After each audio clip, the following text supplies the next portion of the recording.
तैयार हो जाइए बाजार के आखिरी 1.5 घंटे के एक्शन के लिए, जहां ऊपरी स्तर से आती हुई मुनाफा वसूली। बड़ा सवाल है कि सपोर्ट रेंज में आने के बाद बाजार संभलेगा या फिर दिन की निचले स्तरों पर जाकर आज होगा बंद। ऐसे में क्या करें बाकी के बचे हुए 1.5 घंटे का ट्रेड, और क्या करें कल की तैयारी रहेगा फोकस खास इसी पर। स्वागत है आप सबका फाइनल ट्रेड में। नमस्कार, मैं हूं अनिल सिंह जी।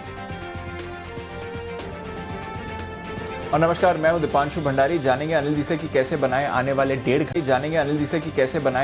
1.5 घंटे की स्ट्रैटेजी और बाजार के एक्शन में कहां रखनी है आपको नजर। सर, सबसे पहले तो बताएं इस समय की बड़ी बातें क्या है।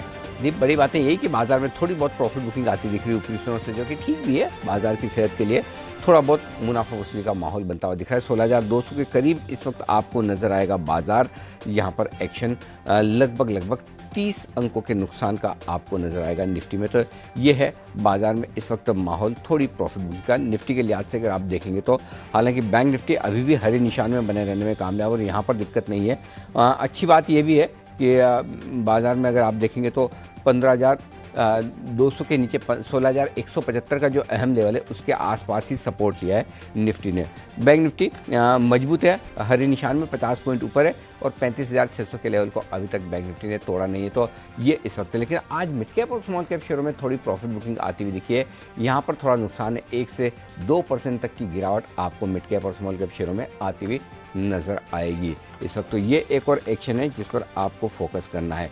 इसके अलावा सोना चांदी आज कमज़ोर होते हुए दिख रहे हैं, और 400 रुपये गिरकर सोना 46,300 के नीचे है।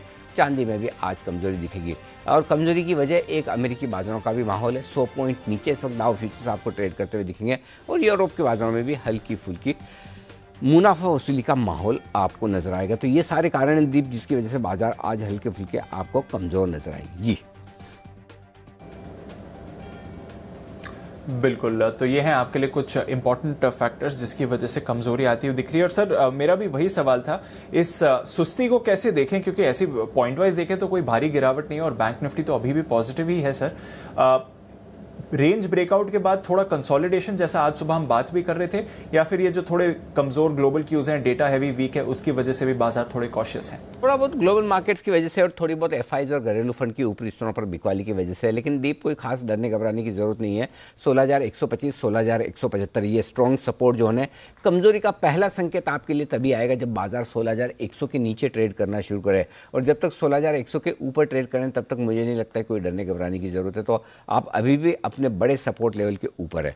जहाँ तक सवाल बैंक निफ्टी का है, बैंक निफ्टी तो वैसे भी हरे निशान में है ही, और कोई दिक्कत वाली बात यहाँ पर है नहीं। और मुझे नहीं लगता कि जब तक 35,600, 35,500 के लेवल के नीचे बैंक निफ्टी ट्रेड करना शुरू करता है तब तक कोई कमजोरी की बात है। वही 36,000, 36,200 की रेंज ऐसी जहाँ पर बार बार प्रॉफिट बुकिंग आप आते हुए देखते हैं, तो वो प्रॉफिट बुकिंग अब भी आपके लिए आएगी। लेकिन ओवरऑल आपके लिए कहीं कोई दिक्कत वाली बात नहीं, बाजार एकदम परफेक्ट है, रेंज में ट्रेड कर रहे हैं। हाँ, ब्रॉडर मार्केट में आज बड़े दिनों बाद थोड़ी प्रॉफिट बुकिंग आती दिखी, तो मिड कैप और स्मॉल कैप शेयरों में जो प्रॉफिट बुकिंग है वो हल्की फुल्की चिंता की बात हो सकती है कि वहाँ पर आपको थोड़ा सा सावधान रहना है। अदरवाइज मेरे ख्याल से बाजार एकदम परफेक्ट है, बैलेंस्ड है, कोई खास दिक्कत वाली बात नहीं। जी दी बिल्कुल, तो थोड़ा उतार चढ़ाव वाला बाजार है, और ब्रॉडर मार्केट्स में आप गिरावट ज्यादा देख रहे हैं आज। पर देखते हैं कि ये आने वाले 1.5 घंटे में किस तरह का ट्रेंड बनता है। तो आइए फिर कुछ स्टॉक्स हैं जो आज खबरों के दम पर एक्शन में है, वहां पर डालते हैं नजर, और साथ ही आने वाले दिनों के इवेंट्स के बारे में भी जान लेते हैं मानसी और वरुण के साथ। मानसी, गुड आफ्टरनून, बताएं कौन से हैं अहम इवेंट्स?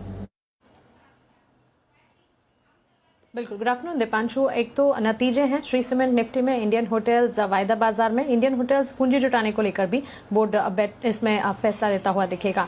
बलरामपुर चीनी नतीजों के साथ बायबैक पर विचार करेंगे। आज से 13 अगस्त तक गोल्ड बॉन्ड में निवेश का जो मौका खुला है इस पर भी नजर रखनी है। 13 अगस्त तक ये इवेंट रहेगा। दाम इसके 4,790 रुपए प्रति ग्राम तय किए गए हैं।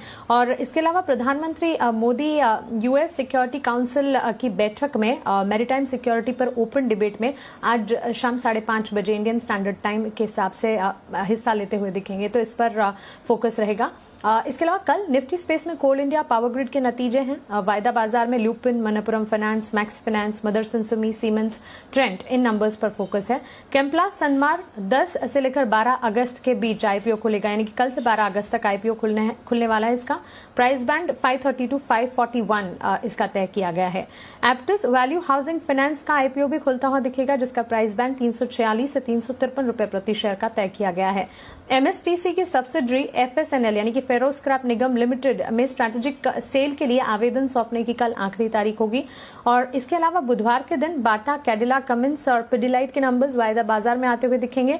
जो आईपीओज आज खुले हैं, कार ट्रेड टेक्नोलॉजीज और नोवोको विस्तास कॉर्प लिमिटेड, ये दोनों आईपीओ बुधवार के दिन बंद हो जाएंगे। इसके अलावा रीट इनवीट के लिए के लॉट साइज में बदलाव लागू होते हुए दिखेंगे। सभी लॉट साइज जो हैं उन्हें बदलकर 1 किया गया है, जिसके चलते रियल एस्टेट कंपनियां जो कि रीट इनविट में है, इस पर फोकस रखना होगा। और साथ ही यूएस जून इन्फ्लेशन डेटा भी आने वाले हैं, इस पर इकोनॉमिक इंडिकेटिव एक्शन के हिसाब से फोकस रखें। Kotak Mahindra bank, city union bank, Pfizer और वोल्टास, ये 4 शेयर्स हैं बुधवार के दिन एक्स डिविडेंड ट्रेड होते हुए दिखेंगे। ओके, तो ये हैं आपके लिए कुछ अहम इवेंट्स और नतीजों के लिहाज से तो ये भी काफ़ी अहम हफ्ता है, तो वहाँ का भी फैक्टर रहेगा ही। आइए वरुण से भी जानते हैं आज की कुछ खबरों वाले शेयर्स और साथ ही कुछ नतीजे जो ऑलरेडी आ चुके हैं। गुड आफ्टरनून वरुण, बताइए। गुड आफ्टरनून दीप। तो देखिए, सबसे पहले तो पीएनबी हाउसिंग, क्योंकि यहाँ पीएनबी हाउसिंग के मामले में सैट के बेंच के ऑर्डर में मतभेद है, जिसके चलते इस वजह से अंतरिम आदेश जो है वो अभी भी जारी रहेगा और मामले में अब सुप्रीम कोर्ट में जाने का जो आसार है वो और भी बढ़ चुके हैं। इसका इम्पैक्ट आप इस कंपनी के स्टॉक पे भी देख रहे हैं। वही कैडिला हेल्थ सूत्रों के हवाले से खबर मिली कि जायडस को कोविड-19 की जो वैक्सीन है उसके इस्तेमाल के लिए मंजूरी जो है मिल सकती है। इसी हफ्ते मंजूरी मिलने की संभावना है। आरबीएल बैंक, अमेजॉन वेब के साथ इन्होंने क्लाउड सर्विसेज के लिए करार किया है। हमारा राजा लॉग9 मटेरियल साइंटिफिक में 11.36% हिस्सा जो है ये कंपनी करीब 37 करोड़ में खरीदने वाली है।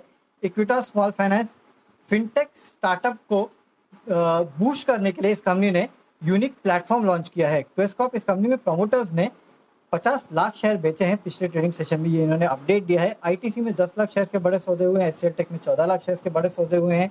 इजी ट्रिप प्लानर्स की तरफ से एक अपडेट आया है कि कंपनी ने ट्रैवल कार्निवल लॉन्च किया है। मांग बढ़ाने के लिए ट्रैवल कार्निवल लॉन्च किया गया है। ग्राहकों को नए ऑफर देने वाले हैं ये इस प्लान के तहत। रिजल्ट्स, एमआरएफ मुनाफा 14 करोड़ से बढ़ के 166 करोड़, हालांकि मार्जिन थोड़े घटे हैं। वेंकीस मुनाफा 47 करोड़ से बढ़कर 55 करोड़, लेकिन मार्जिन जो है 13.3% से घटकर सीधे 7.3% पे आए हैं। किर्लोस्कर इंडस्ट्रीज घाटे से मुनाफे में आई है, 7 करोड़ के घाटे के मुकाबले 73 करोड़ का मुनाफा। मैन इंडस्ट्रीज मुनाफा 17 करोड़ से बढ़ के 19 करोड़। सुवेन लाइफ घाटा 10.5 करोड़ से बढ़कर 39 करोड़ पे आया है। केमकॉम स्पेशलिटी मुनाफा 9 करोड़ से बढ़कर 13 करोड़। डुडलो जूट घाटे से मुनाफे में आई है, 3 करोड़ के घाटे के मुकाबले 3 करोड़ का मुनाफा। विनाल केमिकल मुनाफा 1.16 करोड़ से बढ़कर 6.28 करोड़। इगारेशी मोटर्स घाटे से मुनाफे में आई है, 10.5 करोड़ के घाटे के मुकाबले 4 करोड़ का मुनाफा इस कंपनी ने किया है। सबसे आखिरी में बिरला टायर। रेवेन्यूज इस कंपनी के पूरे साफ हो चुके हैं, 90% गिरावट रेवेन्यूज में है, 28.8 करोड़ से गिर के 2.9 करोड़ और कंपनी ने नुकसान कम किया है, हालांकि 88 करोड़ से घटकर नुकसान जो है 60 करोड़ पे आया है। यानी कि इस कंपनी के नतीजों को देख के लगता है अच्छा है कारोबार बनता, नहीं तो नुकसान शायद और हो जाता। बिल्कुल, तो ये हैं आपके लिए कुछ नतीजे और साथ ही कुछ खबरों वाले शेयर्स भी जहां पर आप मूवमेंट आते हुए देख रहे हैं। शुक्रिया वरुण, ये सारे स्टॉक्स हमें बताने के लिए। आइए हमारे एक्सपर्ट्स भी हमारे साथ तैयार हैं, जानते हैं उनसे मार्केट पर राय और कुछ बजिंग स्टॉक्स के बारे में भी करते हैं चर्चा। राकेश जी, कुणाल जी, वागले साहब, सुमित जी, आशु सर, किरण जी और सचित जी भी हमारे साथ इस समय जुड़ रहे हैं और मार्केट में एक्शन है भरपूर। हालांकि आज आप दूसरी तरफ एक्शन ज्यादा बनते हुए देख रहे हैं, स्पेशली जो गिरावट आती हुई दिख रही है। पर IRCTC ये स्टॉक सुबह से ही आपको बड़ी तेजी में आते हुए दिख रहा है और अच्छी मूव्स दिखा रहा है। हिमांशु जी भी सुबह इसका बात करके गए थे, उसके बाद और भी खरीदारी की राय आई थी केलकर साहब से। किरण जी, गुड आफ्टरनून, क्या राय देंगे सर IRCTC पर? इसके नतीजे आने वाले हैं 2 दिन बाद और स्टॉक बढ़िया मोमेंटम में है, क्या करना चाहिए स्टार्ट पर सर? दीप, very good afternoon. Anil ji, very good afternoon. देखिए, IRCTC का चार्ट काफ़ी स्ट्रांग है और लॉन्ग पोजीशंस रखने की सलाह है। आशीष केलकर जी ने जो सवेरे लॉन्ग पोजीशंस क्रिएट करने की सलाह दी, बिल्कुल सही सलाह थी। इधर मुझे लगता है कि अभी ट्रेलिंग स्टॉप लॉस 2560 का रहना चाहिए। मैं कैश लेवल्स की बात कर रहा हूँ। और जब से हम 2600 के ऊपर ट्रेड करना चालू कर दिया है तो उधर थोड़ी सी अनवाइंडिंग देखने को मिल रही है। उसके चलते मुझे लगता है कि और इधर से बढ़त देखने को मिलेगी। अभी इमीडिएट नेक्स्ट टारगेट जो देखने को मिल रहा है वो 2630 2645 ये टारगेट्स मान के चलने चाहिए आज कल के लिए। पर मेरा मानना है कि पर्सनली ये लॉन्ग पोजिशंस रखने की जरूरत होगी। है आपके लिए बिल्कुल। IRCTC पर आए लॉन्ग पोजीशन को होल्ड करें। आइए बाजार पर एक व्यू आशु सर का भी लिया जाए। आशु सर, रिकॉर्ड हाई बनाने के बाद थोड़ा सीमित दायरे में है, तेजी करनी है या मंदी? अनिल जी देखिए, व्यू वही एक हफ्ते से जो चल रहा है सेम है, और दो चीजें जो निकल के आ रही है अनिल जी वो और कंफर्म हो रही है जो कुछ दिनों से बात हो रही है कि एक तो अनिल जी मिड कैप स्मॉल कैप्स में तेजी बन नहीं रही है, जहां पे हम बात करते हैं कि जो एक आम निवेशक है या जो रिटेल इन्वेस्टर है, ट्रेडर है, उसके पैसे वहां बनते हैं, तो वो ट्रेड फिजल आउट हो रहा है। और कहीं ना कहीं वही जो मैं बोल रहा था कि लास्ट 5 में से 4 स्टॉक जी पोर्टफोलियो में अटक रहे हैं। दूसरा थीम जो अनिल जी उस दिन मैंने आपसे डिस्कस किया था और आपकी राय भी मांगी थी, और मतलब स्ट्रांग ऑब्जर्वेशन थी, स्ट्रांग सेक्टर भी अनिल जी, जो स्ट्रांगेस्ट सेक्टर था मेटल, उसको लेके बाकी अगर आप किसी की बात करें रिजल्ट के बाद अनिल जी, चाहे वो टाटा पावर हो, चाहे टाटा मोटर हो, चाहे मेटल्स हो, सिप्ला हो, सेल हो, स्टेट बैंक, बेल, जिसके भी रिजल्ट आए अनिल जी, मतलब 9 आउट ऑफ 10 स्टॉक्स, वो स्टॉक्स भी नीचे आ रहे हैं। तो अनिल जी ये साइंस ना ये बहुत ज्यादा कंफ्यूज इसलिए करते हैं कि जो फिरोशियस मूव आया था वो इंडेक्स में आया था, तो इंडेक्स की तेजी, अपने स्टॉक्स और पोर्टफोलियो में फंसना, यानी जी एक बहुत डिफिकल्ट मार्केट है इस टाइम के लिए। तो इसमें आप अगर कंट्रोल रखेंगे तो रहेंगे, क्योंकि अनिल जी देखिए हर सब लोग निफ्टी और बैंक निफ्टी में काम नहीं कर सकते, और उल्टा ऐसी मार्केट में और ज्यादा लॉस होता है, क्योंकि कहीं ना कहीं वो जो हेजिंग स्ट्रेटेजी होती है वो उल्टी हो जाती है कि आपका पोर्टफोलियो बिकता नहीं है, आप इंडेक्स बेचते हो, इंडेक्स में मूव आती है, दोनों तरफ लॉस हो जाता है। तो इसलिए मुझे ये मार्केट मतलब एक आम निवेशक के लिए, जो एक रिटेल इन्वेस्टर है या जिसको इतना डेरिवेटिव नहीं आता, उसके लिए डिफिकल्ट लगती है और अच्छा नहीं लगता। तो अभी भी Anil ji mostly difficult phase के अंदर है। But having said that Anil ji, पिछले अभी 4-5 स्प्रेड बनाए थे, और एक अनिल जी परसों ही बनाया था JSW स्टील का, जिसमें मार्केट मतलब नीचे आने के बाद भी उसके अंदर प्रॉफिट है। तो अभी तक के अनिल जी सारे स्प्रेड प्रॉफिट के अंदर है, टाटा पावर भी, स्टेट बैंक भी, JSW भी। एक अनिल जी बैंक निफ्टी की पुट दिलाई थी परसों, जिसमें अनिल जी स्टॉप लॉस हो गया, क्योंकि आज बैंक निफ्टी ने स्ट्रेंथ दिखाई है और मार्केट घटने पे भी बैंक निफ्टी अच्छी स्ट्रेंथ दिखा रही है। तो अनिल जी बैंक निफ्टी से रिलेटेड मेरी एक स्टॉक की कॉल भी है और एक मेरे स्प्रेड भी है, अगर आप जब भी कहेंगे तो मैं आपसे शेयर कर लूंगा। बिल्कुल, और हम भी तैयार हैं एक बिल्कुल आशु सर के लिए, स्विंग के सुल्तान आशु इमरान।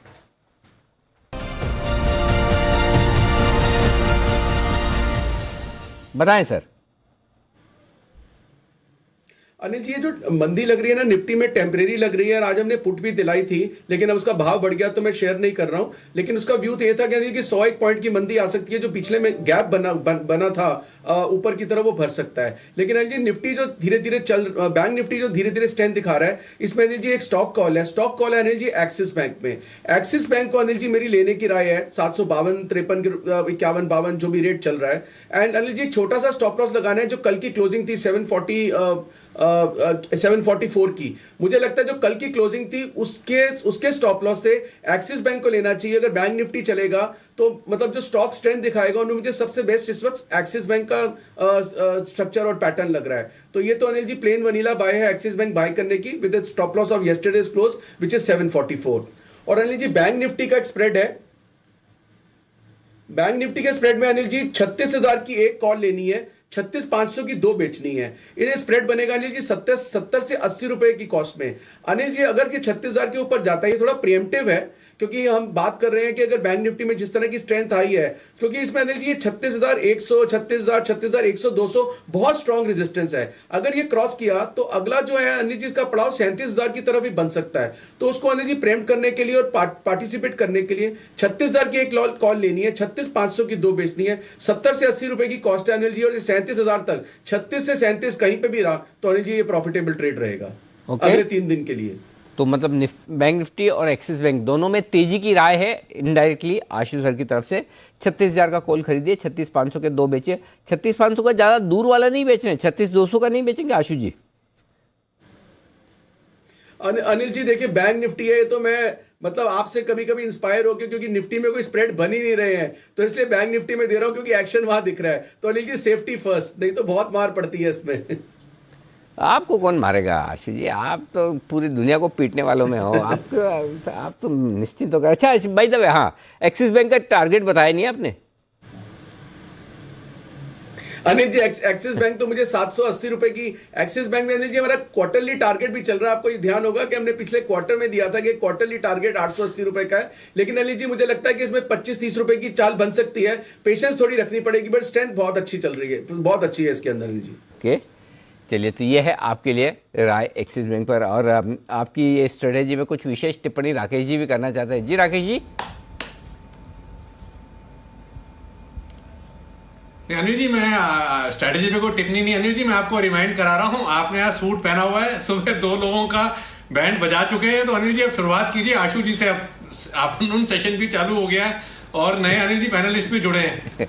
आशु जी समझ तो गए होंगे आप जो बंसी जी कह रहे हैं। चलिए, बढ़िया।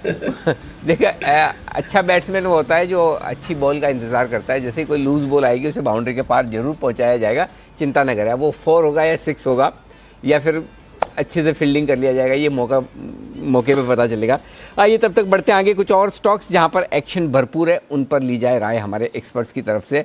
और सुबह से एक स्टॉक जो लगातार हमारी सुर्खियों में रहा है, जिक्र जिसका किया है, और वो है पीरामल एंटरप्राइजेज। 6% मजबूत है ये स्टॉक, तेज दौड़ लगाता हुआ। सचिन जी, चार्ट्स देखिए इसके, रिवाइज स्टॉप लॉस टारगेट क्या बनते हैं इसके लिए, बताएं जरा। जी गुड आफ्टरनून।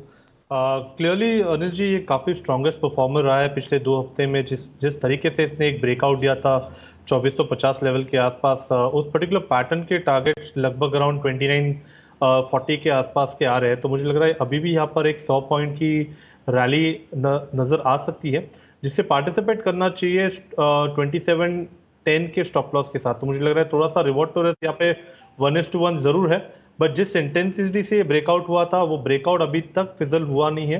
उसका मोमेंटम अभी भी कंटिन्यूड है एंड मुझे लग रहा है 2940 के आसपास एक रिव्यू जोन ज़रूर बन सकता है पैटर्न के टारगेट के लिहाज से। सो ज़रूर इसमें बने रहिए। अगर डिक्लाइंस मिलते हैं तो खरीदारी करने के मौके ढूंढिए 2710 के स्टॉप लॉस के साथ। ओके, तो ये है आपके लिए पीरामल एंटरप्राइजेज में राय आपके लिए। श्री सीमेंट, इसके आने वाले हैं नतीजे, कैसा रहेगा जून तिमाही का प्रदर्शन? मानसी हमारे साथ में तैयार बताने के लिए। मानसी बताइए। Good afternoon Anil sir. Office में आपको देखकर बहुत अच्छा लग रहा है और आज स्क्रीन बिल्कुल चमक उठा है सर। श्री सीमेंट नतीजों की अगर बात करें, वॉल्यूम में 42% की बढ़त का अनुमान लगाकर हम चल रहे हैं सालाना आधार पर। रियलाइजेशन 6.3% सुधरने की उम्मीद है year on year basis. Realisation सुधरने की वजह से कामकाजी मुनाफा जो है ये जरूर सुधरता हुआ दिखेगा। अनुमान ये है कि सालाना आधार पर 42% की बढ़त कंपनी के कामकाजी मुनाफे में देखने को मिलेगी। इसके अलावा मार्जिन जो है ये 30% के आसपास ही रहेंगे, या तो 30% के थोड़ा नीचे जा सकते हैं या फिर 30% पर ही रहने के अनुमान हम लगाकर चल रहे हैं। वॉल्यूम ग्रोथ के चलते आय में बढ़त का अनुमान लगा रहे हैं हम, और खर्चों में 2.3% की बढ़त का अनुमान है। लगातार हम देख रहे हैं सीमेंट सेक्टर के लिए जो इनके रॉ मटेरियल कॉस्ट है उसमें तो पेटको कोयले के दाम में बढ़त देख ही रहे हैं, इसका एक इम्पैक्ट जरूर पड़ता हुआ दिख सकता है। कंपनी की आय करीब 43% बढ़ सकती है, मुनाफा 57% बढ़ने का अनुमान हम लगाकर चल रहे हैं सालाना आधार पर। क्योंकि सीमेंट को हम कंपेयर करते हैं ईयर ऑन ईयर बेसिस पर, तो सर नतीजे अच्छे ही होंगे, तिमाही आधार पर कमजोरी जरूर देखने को मिलेगी। तो ये है आपके लिए श्री सीमेंट के नतीजे का अनुमान। आज आने वाले हैं नतीजे के लिए आज से एक चीज़ और बताना चाहता हूँ। कोल इंडिया, सुबह हमने कॉल दिया था यहाँ पर खरीदारी करने का स्टॉक ऑफ द डे में 143 रुपये का मेरे ख्याल से स्टॉप लॉस का लेवल दिया था हमने 143। हाँ, तो 143 के नीचे गया है। डिसिप्लिन के तौर पर स्टॉप लॉस ज़रूर रखें और एक बार निकल जाएं, क्योंकि रिजल्ट हैं कल, तो रिजल्ट के पहले हो सकता है। हमारा अंदाजा ये था कि जिस तरह से पावर कंपनियों के नतीजे आ रहे हैं, एक बार मैं देख लूँ, 144 था। हाँ, तो 144 के नीचे, तो अगर आपने बाय पोजीशन बनाया है तो डिसिप्लिन के तौर पर एक बार एग्जिट कर लेना, ठीक है। रिजल्ट के पहले कई बार मुंह आपको इंडिकेशन दे देते हैं कि रिजल्ट अच्छे आ रहे हैं, ख़राब। हमारा अंदाजा था कि स्टील कंपनियों के, पावर कंपनियों के जिस तरह के रिजल्ट आ रहे हैं उसको देखते हुए अच्छे आने चाहिए, लेकिन ज़रूरी नहीं सबके अच्छे हुए। तो एक बार डिसिप्लिन के तौर पर अगर आपने कोल इंडिया लिया है तो एग्जिट कर ले, ये हमारी राय होगी। यहाँ पर इस पर फोकस करना चाहिए। आइए कुछ और स्टॉक्स हैं जहाँ पर बढ़िया एक्शन हो रहा है, वहाँ पर फोकस किया जाए। एमआरएफ के चूंकि नतीजे बड़े दमदार आए हैं, लेकिन क्या एमआरएफ के नतीजों का असर कोई और टायर कंपनी पर पड़ सकता है? अपोलो टायर्स, एक बार जरा उसके चार्ट्स देख लेते हैं। और कुणाल जी, इसके चार्ट्स पर डालिए नज़र, क्या करना चाहिए? कोई अपोलो टायर में थोड़ी बहुत मजबूती, हल्की फुल्की खरीदारी आई, नतीजों के बाद कुछ करने जैसा है या छोड़ दें?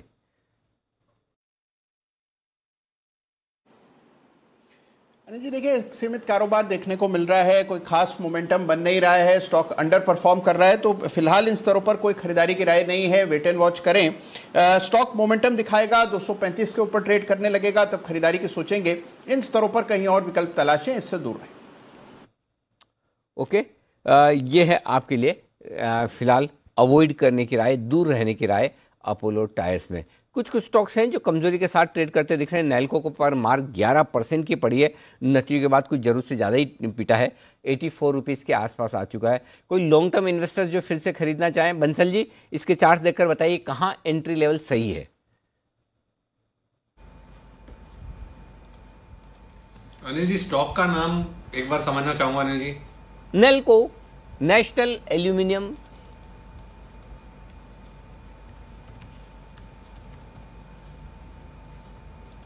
अनिल जी अभी तो यहाँ पे जल्दबाजी नहीं करनी चाहिए खरीदारी करने की। आज एक गैप डाउन ओपनिंग हुई है, हालांकि नीचे से 2 रुपए की रिकवरी देखने को मिली है और रिकवरी एकदम सपोर्ट के लेवल से आई है। 82 एक अहम सपोर्ट है, वहीं से रिकवरी आई है।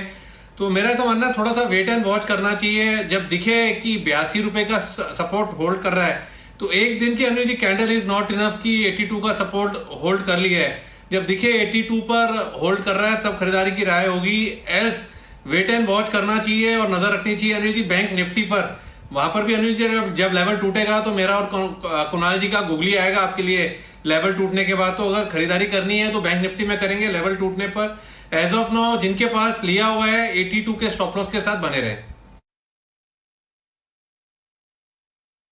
ओके, 82 के स्टॉप लॉस के साथ बने रहे, बट आज थोड़ी कमजोरी आपको नैल्को में आती हुई दिख रही है। इस बीच सैटिन क्रेडिट केयर के नंबर्स आ रहे हैं। आय 291 करोड़ से बढ़कर 320 करोड़ की आई है, तो उतनी कोई खास बढ़त आपने यहाँ पर आय में नहीं देखी है, पर मुनाफे से घाटे में आई है कंपनी, जो एक परेशानी की बात है। और इसलिए आप देख रहे हैं कि स्टॉक पर भी इस समय दबाव बनते हुए दिख रहा है। 4% नीचे सैटिन क्रेडिट केयर काउंटर इस समय 13 करोड़ के मुकाबले के मुनाफे के मुकाबले 71 करोड़ का घाटा आपको आते हुए दिखा है सैटिन क्रेडिट केयर पर। तो उसका दबाव आप इस समय स्टॉक पर आते हुए देख रहे हैं।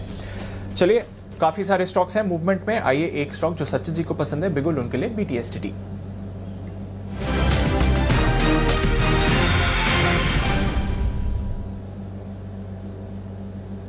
बताएं सचिन जी। दीपांशु, खरीदारी करनी है दीपक नाइट्रेट के फ्यूचर्स में। 2 दिन का जो कंसोलिडेशन था, मुझे लग रहा है वो कंसोलिडेशन अभी काफ़ी मैच्योर हो चुका है। अगर हम 60 मिनट चार्ट देखें तो वहाँ पर एक राइजिंग 3 फॉर्मेशन का कंफर्मेशन आ रहा है। स्टॉप लॉस आपको लगाना है अराउंड 2130 के आसपास, एंड जो फर्स्ट टारगेट मैं देख रहा हूँ वो लगभग 2190 के आसपास का है। पोजिशनली जिस तरीके से ये स्ट्रक्चर है, मैं सरप्राइज नहीं रहूंगा कि 2240 के आसपास के भी स्विंग्स बने। तो इंटर शॉर्ट टर्म के लिहाज से जो टारगेट मैं इंडिकेट कर रहा हूँ वो है 2180 का, stop loss 2130 and final target 2240। Okay, 2240 के टारगेट के लिए करें खरीदारी दीपक नाइट्राइट में। यह है राय आपके लिए आती हुई सचिन जी की तरफ से। 2130 का स्टॉप लॉस लगाना होगा, ठीक 2190 का पहला टारगेट। आइए, हमारे साथ विश्वेश चौहान साहब भी कार्यक्रम में होने वाले हैं शामिल, और वो भी देंगे आपको एक बेहतरीन स्ट्रेटेजी। उससे पहले आशु सर कुछ एक विशेष टिप्पणी करना चाहते हैं बंसल जी की टिप्पणी पर, तो टिप्पणी आशु जी बताएं सर। नहीं अनिल जी, मैं ना मतलब आपसे और राकेश जी के साथ ये वार्तालाप करना चाह रहा था। अभी राकेश जी ने कहा कि बैंक निफ्टी का पे नजर रखिए, अगर वो टारगेट टूटेगा, मतलब एक लेवल टूटेगा तो हमारी बाइंग कॉल आएगी।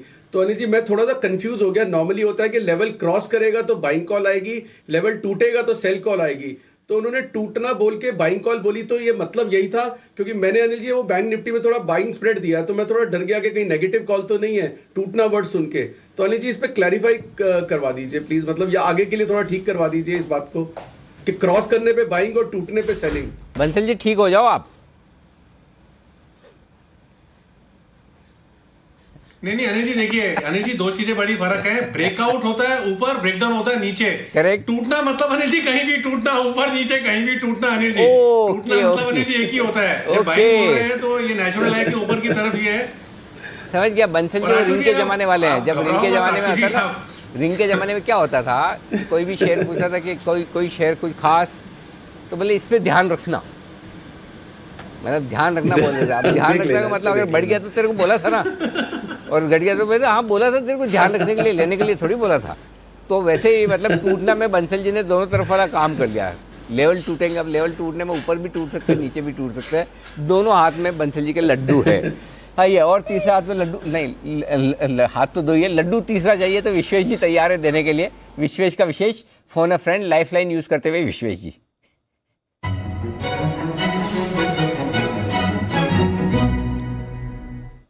हम सब की तरफ से आपको गुड मॉर्निंग विश्वेश जी। आपके लिए तो गुड मॉर्निंग होगा, हमारा गुड आफ्टरनून है वैसे। बताए सर, सुबह आई मीन सॉरी दोपहर में याद करने की कोई खास वजह?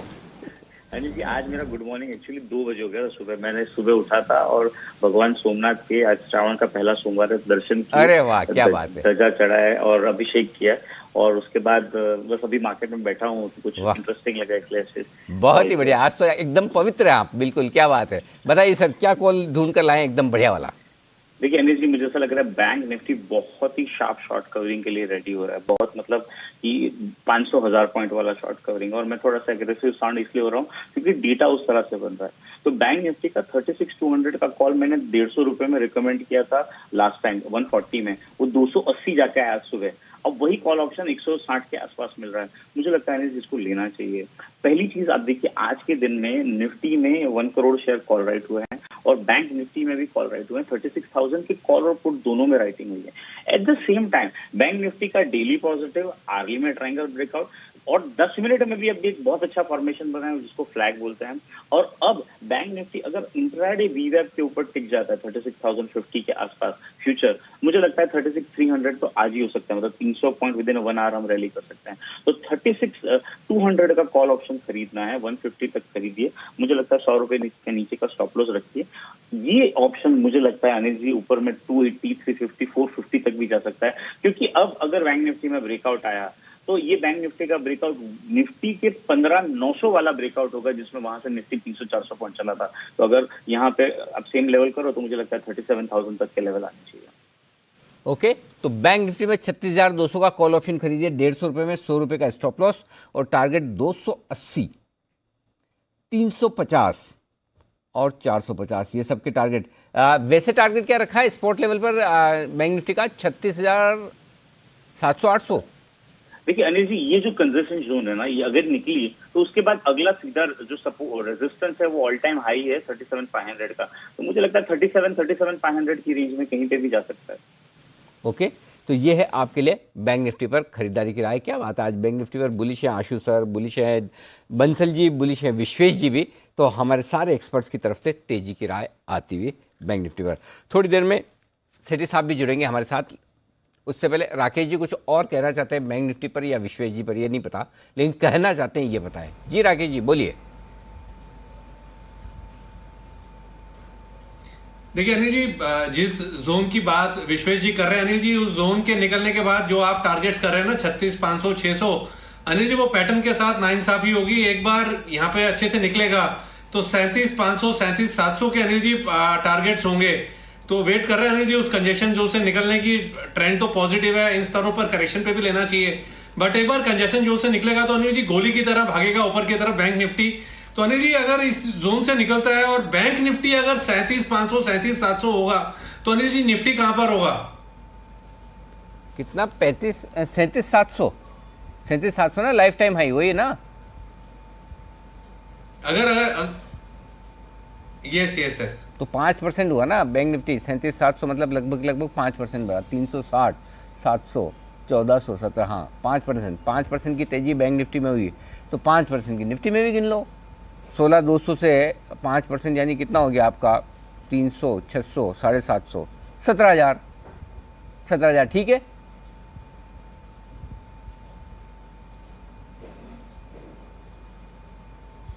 हाँ अनिल जी बढ़िया है, लेकिन 17,000 सुन के अच्छा लग रहा है, बट वो 5% सुन के ऐसा लगता है कि बहुत कम है। तो आपको जो पसंद आए वो वाला रखो। परसेंटेज पसंद आए तो परसेंटेज रखो यार, पॉइंट समझ अच्छा आपको पॉइंट से ज़्यादा अच्छा लगता हो तो फिर सेंसेक्स का गिन के बता दूं, वो तो हज़ारों में आ जाएगा, ज़्यादा बढ़िया दिखेगा आपको। बट एनीवे चलिए बढ़ते आगे, और 2:30 बजे का वक्त है। 2:30 बजे 2 मिनट जल्दी। आज सेठी साहब की क्या बात है, वाह सेठी साहब की किस्मत तेज है।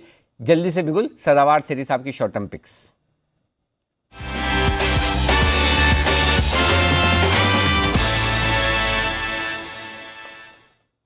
स्वागत है आपका सेठी साहब। देखिए आज हम समय से पहले आपके पास आ चुके हैं।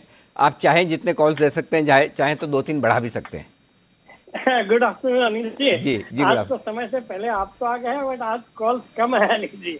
क्यों तैयारी का समय कम मिला? लेवल कम है तो कोई दिन ऐसा होता है जब ज्यादा कुछ नहीं करो तो ज्यादा अच्छा है। लगा होगा खास करके mid cap small cap space में थोड़ा कंसोलिडेशन है। अच्छा, तो मुझे लगा कि एक ही कॉल है कैश मार्केट के स्टॉक में। अच्छा, मुझे ऐसा लगा कि आपको ऐसा नहीं लगा कि 2:35 2:40 तक अनिल जी आएंगे, तब तक 1-2 कॉल और ढूंढ के रख लूंगा आराम से, अभी जल्दी क्या है, तो जल्दी आके ऐसे तो नहीं नहीं तो हम फिर घूम फिर के थोड़ी देर बाद आ जाएंगे, ऐसा कुछ नहीं। नहीं अनिल जी, एक ही कॉल है आज, एक ही कॉल है। चलिए बताए सर, क्या खरीदारी करने की राय आज? अनिल जी कैश मार्केट का स्टॉक है और थोड़ा डिफेंसिव है, फार्मा स्टॉक है। स्टॉक का नाम है अल्बर्ट डेविड, जो कि अभी 560 के लेवल पे ट्रेड कर रहा है।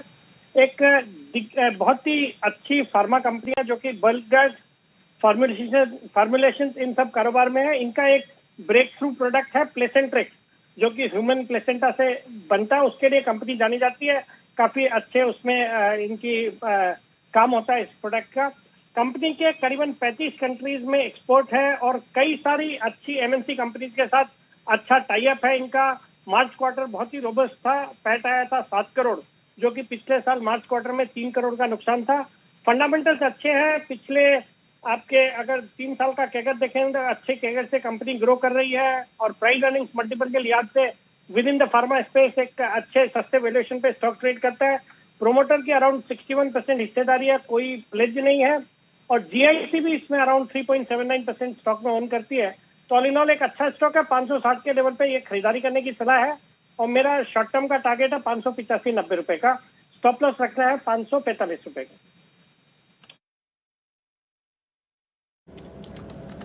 ओके, तो ये है आपके लिए अल्बर्ट डेविड पर खरीदारी की राय इस समय, और स्टॉक पर भी मूवमेंट आ रहा है जैसी सेठी साहब ने रेकमेंड किया। सेठी साहब एक ही कॉल आज के लिए या कोई और कॉल भी देंगे? नहीं दीपांशु, आज के लिए अभी एक ही कॉल है और अगर कोई कॉल आया तो मैं लाइफलाइन यूज करूंगा, आपको बस करता हूँ, फिर देना होगा तो। यूज करने का आइडिया आपको किससे आया, मतलब सबसे ज्यादा किससे? अनिल जी करते रहते ना, आजकल सुबह के सेगमेंट में भी देखा मैंने, अभी याद नहीं आ रहा किसने लाइफलाइन यूज करी, फिर आशु जी तो रेगुलर लाइफलाइन यूज करते ही रहते हैं, तो मुझे लगा अभी फिर भी वो भी डिपेंड करेगा कोई अच्छा स्टॉक माने कनेक्शन वाला कोई आइडिया आएगा तो मैं आपको ऑप्शन देता हूँ सेठी साहब। बोलिए। Option A Ashu Madan, option B Ashish Kelkar, option C Vishwesh Chauhan, option D Himanshu Gupta. ये 4 लोग सबसे ज्यादा लाइफलाइन यूज करते हैं। आप किससे? नहीं, option D Kiran Yadav, sorry Kiran ji. चारों में से किससे ज्यादा इंस्पायर्ड है आप लाइफलाइन यूज? नहीं, मुझे लगता है मुझे आशु जी ज्यादा याद आते हैं कि वो ज्यादा लाइफलाइन यूज करते हैं। सभी करते हैं आशु जी, किरण जी वगैरह भी करते हैं, बट मुझे लगता है कि वो शो के दौरान ही होते हैं, उस समय बिगुल बजाने बोलते हैं। मैं समझ गया, आशु जी काम करते ही ऐसे ही करें भले कम, लेकिन याद सबको रह जाता है बराबर से, कोई भूल नहीं पाता। बाकी में से याद इस्तेमाल करने में सबसे ज्यादा किरण जी आगे। चलिए बढ़िया है, किसी बहाने से आप आश्चर्य को याद करते रहते हैं, ये इंपॉर्टेंट है। ठीक है, शुक्रिया सेठी साहब ये बेहतरीन पिक देने के लिए। अल्बर्ट डेविड सेठी साहब की तरफ से आज एकमात्र खरीदारी करने की राय यहाँ पर आती हुई सेठी साहब की तरफ से। ओके, और टारगेट है 585-590 का। चलिए अब वक्त है 2:30 बजे की स्ट्रेटेजी का।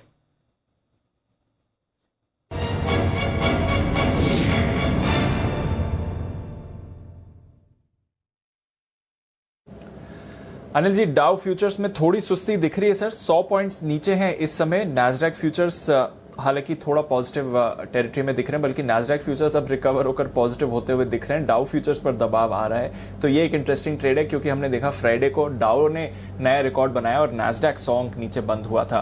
पर इसके अलावा सर अगर आप देखेंगे यूरोप के बाजारों में थोड़ी सुस्ती थी, पर कोई ऐसी बड़ी गिरावट नहीं है सर। 1/4% की गिरावट थी, बल्कि अब फ्रांस के बाजार तो पॉजिटिव टेरिटरी में आ रहे हैं। पर आज एक बड़ा ब्रेकडाउन अनिल जी कच्चे तेल में आते हुए देखा है, आप वहां पर नजर रखिए, क्योंकि फिलहाल अगर आप देखेंगे तो 4% की गिरावट आपको कच्चे कच्चे तेल में आती हुई दिख रही है। तो पिछले हफ्ते की वीकनेस के बाद आज फिर से यहाँ पर गिरावट आ रही है। सोने में भी आप गिरावट आते हुए दिख रहे हैं, चांदी 2% नीचे है। तो कमोडिटीज में आप नजर रखिए सर, वहां पर आपको ज्यादा प्रेशर आते हुए दिख रहा है। पर फिलहाल 36,000 पर है बैंक निफ्टी। निफ्टी भी एकदम रिकवर होकर वापस फ्लैट हो गया है। क्या करना चाहिए सर? दीप, ऐसा कोई समस्या है नहीं मार्केट में, और बैंक निफ्टी रिकवरी के और बढ़ने के संकेत दे रहा है। मेरे ख्याल से तेजी की पोजीशन बरकरार रखें। 16,125, 16,175 स्ट्रॉन्ग सपोर्ट जो है निफ्टी के लिए, और इस रेंज में आती है निफ्टी तो खरीदारी करनी चाहिए। और आज देखिए 16,180 का ही लो बनाया। आज का हमारा बाय रेंज 16,125, 16,200 का था, वहीं से घुमाए। 16,300, 16,350 प्रॉफिट बुकिंग और बिकवाली की रेंज है। हाई भी वहीं बनाए 16,320 का, तो बिल्कुल परफेक्ट है। 16,200 के नीचे खरीदना है, 16,300 के ऊपर प्रॉफिट बुक करना है, और ऐसे में बने रहने में समझदारी। कोई 100 पॉइंट के डाउन से ज़्यादा घबराने की जरूरत नहीं। नीचे आए वापस 16,200 या 16,175 की रेंज में तो ले लीजिए। ऊपर में 16,375, 16,275, 16,325 की रेंज में profit booking. Bank Nifty 35,600, 35,700 strong support बन गया है। इस रेंज के आसपास आए खरीदना चाहिए। आज फिर से 35,800 के आसपास या इसके ऊपर तो हम बंद होंगे। अगर 36,000 के ऊपर बंद होते तो मज़ा ही आ जाएगा, तो आपके लिए और अच्छा संकेत आता हुआ दिखेगा। बस उस पर नजर रखें, और 36,200 के पार निकलने के बाद किसी के इन्विटेशन का इंतजार न करें। ब्रेकआउट के पूरे संकेत आ जाएंगे, जैसा आशु सर, विश्वेश जी और बंसल जी कह रहे हैं। 37,700 तक के टारगेट के लिए रास्ता खुलता हुआ दिखेगा। बेसिकली 36,100 के ऊपर की एक अच्छी क्लोजिंग चाहिए बैंक निफ्टी को। अगर वो आज आ गई तो ब्रेकआउट के बड़े संकेत आ जाएंगे। लेकिन फिलहाल भले डाउ आपको 100 पॉइंट नीचे दिख रहा हो, बाय ऑन डिप्स का मार्केट है, डरने की जरूरत नहीं है। बिल्कुल रेंज बाउंड मार्केट है, पर बाय ऑन डिप्स का मार्केट है, और 36,000 पर बैंक निफ्टी है, जो एक अच्छा स्तर है। आधे % की तेजी बैंक निफ्टी दिखा रहा है, और उससे निफ्टी को भी सहारा। अब रिकवर होकर एकदम फ्लैट है आपके लिए निफ्टी इस समय। आइए चलते हैं सचिन जी के पास, बिगुल उनके लिए BTSTT।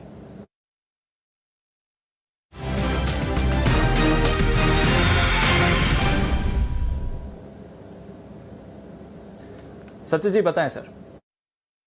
दीपांशु, एक अपडेट भी देना चाहूँगा। जो पहला कॉल हमने दिया था दीपक नाइट्रेट का, उसके फर्स्ट टारगेट ऑलमोस्ट अचीव हो चुके हैं, बट जिस तरीके से स्ट्रक्चर है, जो सेकंड टारगेट है वो अभी भी इंटैक्ट है। मुझे लगा यहाँ पर ट्रेलिंग स्टॉप लॉस अभी लगाना चाहिए अराउंड 2145 के आसपास का, एंड पोजीशंस होल्ड करनी चाहिए।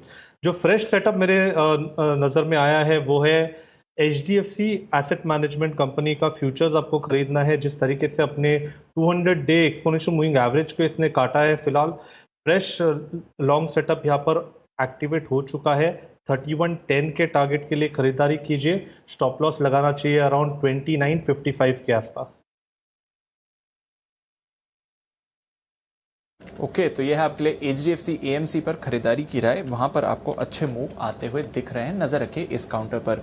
इस बीच वेंकीज इंडिया, इस पर भी रखिए नजर, क्योंकि स्टॉक आपको टूटते हुए दिख रहा है। अभी थोड़ी देर पहले कंपनी के नतीजे आए थे, और फिर वहां से कंपनी ने अभी थोड़ी देर पहले डिस्क्लोजर भी डाला है, जहां पर वो कह रहे हैं कि आगे जाकर मार्जिन पर इन्हें असर पड़ते हुए दिख सकता है। स्पेशली जो पोल्ट्री प्रोडक्ट्स के मार्जिन हैं, पोल्ट्री फीड के प्राइसेस में काफी बड़ा उछाल है। सोया के प्राइसेस डबल होते हुए दिखे हैं, मक्के के प्राइसेस 25% से बढ़े हैं, जिसकी वजह से कंपनी के मार्जिन्स पर आगे आपको असर पड़ सकता है। और इसलिए हम देखें स्टॉक पर भारी दबाव इस समय बना हुआ है। 8% की गिरावट वेंकीज इंडिया पर आपको आती हुई दिख रही है। एक बार सुमित जी भी हमारे साथ हैं, उनसे राय ले। सुमित जी, भारी प्रेशर और नेगेटिव कमेंट्री कंपनी की तरफ से मार्जिन्स को लेकर क्या राय है, और सपोर्ट्स किधर दिखते हैं वेंकीज इंडिया के लिए? दिपांशु, एक बार फ्रेश बाइंग अवॉइड करें। स्टॉक के अंदर ब्रेकडाउन है, स्टॉक में वीकनेस देखने को मिल रही है। हो सकता है शायद नीचे में 2650 से लेके 2600 रुपए तक के लेवल एक बार स्टॉक पे देखने को मिल सकते हैं। वहीं पर एक अच्छा खासा सपोर्ट दिखेगा स्टॉक के अंदर। अगर वो सपोर्ट्स होल्ड किए तब तो वापस बाउंस आएगा, नहीं तो फिर और गिरावट बनेगी। तो फिलहाल एक बार बाइंग अवॉइड करना है और नीचे सपोर्ट्स तक आने का वेट करें। ओके, तो यह है आपके लिए नेगेटिव कमेंट्री आती हुई, जहां तक सवाल है वेंकीज इंडिया का, और उसका आप सीधा इंपैक्ट भी आते हुए देख रहे हैं। स्टॉक पर इस समय वीकनेस दिखा रहा है। इस बीच क्लीन साइंस एंड टेक्नोलॉजीज के भी नंबर्स आपको आते हुए दिखे जब हम वेंकीज की बात कर रहे थे, और वहां पर भी स्टॉक में आपको थोड़ा दबाव बनते हुए दिख रहा है। क्लीन साइंस एंड टेक्नोलॉजीज का स्टॉक भी प्रेशर में आता हुआ करीब 2.25-2.5% नीचे है इस समय। उसके भी नतीजे आपकी स्क्रीन पर आ रहे हैं। पर आइए तब तक कुछ और नतीजे जिसका इंतजार है वहां पर भी डाल लेते हैं नजर। इंडियन होटल्स, यहां पर हम नतीजों का इंतजार कर रहे हैं। चलते हैं वरुण के पास जानने के लिए कि कैसे रहेंगे इंडियन होटल्स के नतीजे। वरुण बताइए। देखिए, लॉकडाउन का इम्पैक्ट जो है सबसे ज़्यादा अगर किसी एक सेक्टर पे होने वाला है तो वो बेसिकली होटल इंडस्ट्री है, जहाँ पे 2 महीने पूरी तरह से वॉश आउट रहे थे, खासकर अप्रैल और मई, जहाँ पे कारोबार बिल्कुल इन कंपनियों ने नहीं किया था, उसका इम्पैक्ट आपको इस कंपनी के नतीजों पे देखने मिलेगा। तो सेकंड वेव की मार जो है इस कंपनी को पड़ने वाली है। नो डाउट जून में थोड़ा सुधार हुआ, थोड़े खुले बिजनेसेस, इसके लिए साल दर साल थोड़ा इंप्रूवमेंट है, लेकिन क्वार्टर काफ़ी खराब हालत है और नुकसान कंपनी एबिटा फ्रंट पे भी करेगी और बॉटम लाइन पे भी करने वाली है। हमारा अनुमान है कि रेवेन्यूज 370 करोड़ पे आएंगे, साल दर साल बढ़ेंगे, क्वार्टर 40% की गिरावट है। एबिटा फ्रंट पे कंपनी 60 करोड़ का नुकसान करने वाली है। पिछले साल इसी क्वार्टर में 266 करोड़ का नुकसान था, पिछले क्वार्टर में 71 करोड़ का कंपनी ने फायदा किया था, यानी कि प्रॉफिट किया था, लेकिन इस बार एबिटा लॉस आने वाला है 60 करोड़ का और बॉटम लाइन में 190 करोड़ का लॉस कंपनी करेगी। हालांकि यहाँ पे कंपनी लगातार लॉसेस करते जा रही है, लेकिन हाँ क्वार्टर अगर आप देखेंगे तो कंपनी के जो लॉसेस है वो बढ़ने वाले हैं। तो सेकंड वेव का गहरा इम्पैक्ट जो है होटल इंडस्ट्री भी पड़ेगा, उसका इम्पैक्ट आपको इस कंपनी के नतीजों पे देखने मिलेगा। बिल्कुल, तो रीओपनिंग प्लेस पर आप वैसे तो आज फोकस बन रहा है, पीवीआर जैसे स्टॉक्स, आईआरसीटीसी जैसे स्टॉक्स फोकस में है, बट इंडियन होटल्स नतीजे थोड़ी सुस्ती की तरफ ही रहेंगे क्योंकि 2 महीने तो कंप्लीट लॉकडाउन की ही सिचुएशन थी। यहाँ पर चार्ट्स पर भी राय ले लें वागले साहब के साथ। वागले साहब, इंडियन होटल्स वैसे एक थोड़ी रेंज में रहा है बट ज्यादा कोई गिरावट नहीं आई है रिसेंट डेज में, इस पर कैसे दिखता है आपको चार्ट सर? दीपांशु, थोड़ा सा साइडवेज तो नेगेटिव लगता है। 140 अगर ब्रेक करता है तो फिर 10-1 रुपए की डाउन मूव आ सकती है। फिलहाल 140 145 ये रेंज होगी। मुझे 145 146 भी ब्रेक करते हुए दिखता नहीं है, बहुत ज़्यादा साइडवेज है। तो एक रेंज में अटका हुआ है, साइडवेज स्टॉक। देखते हैं नतीजों के बाद स्टॉक में किस तरह का मूवमेंट आपको आते हुए दिखेगा। चलते हैं सुमित जी के पास, बिगुल उनके लिए सुमित के सुपर हिट।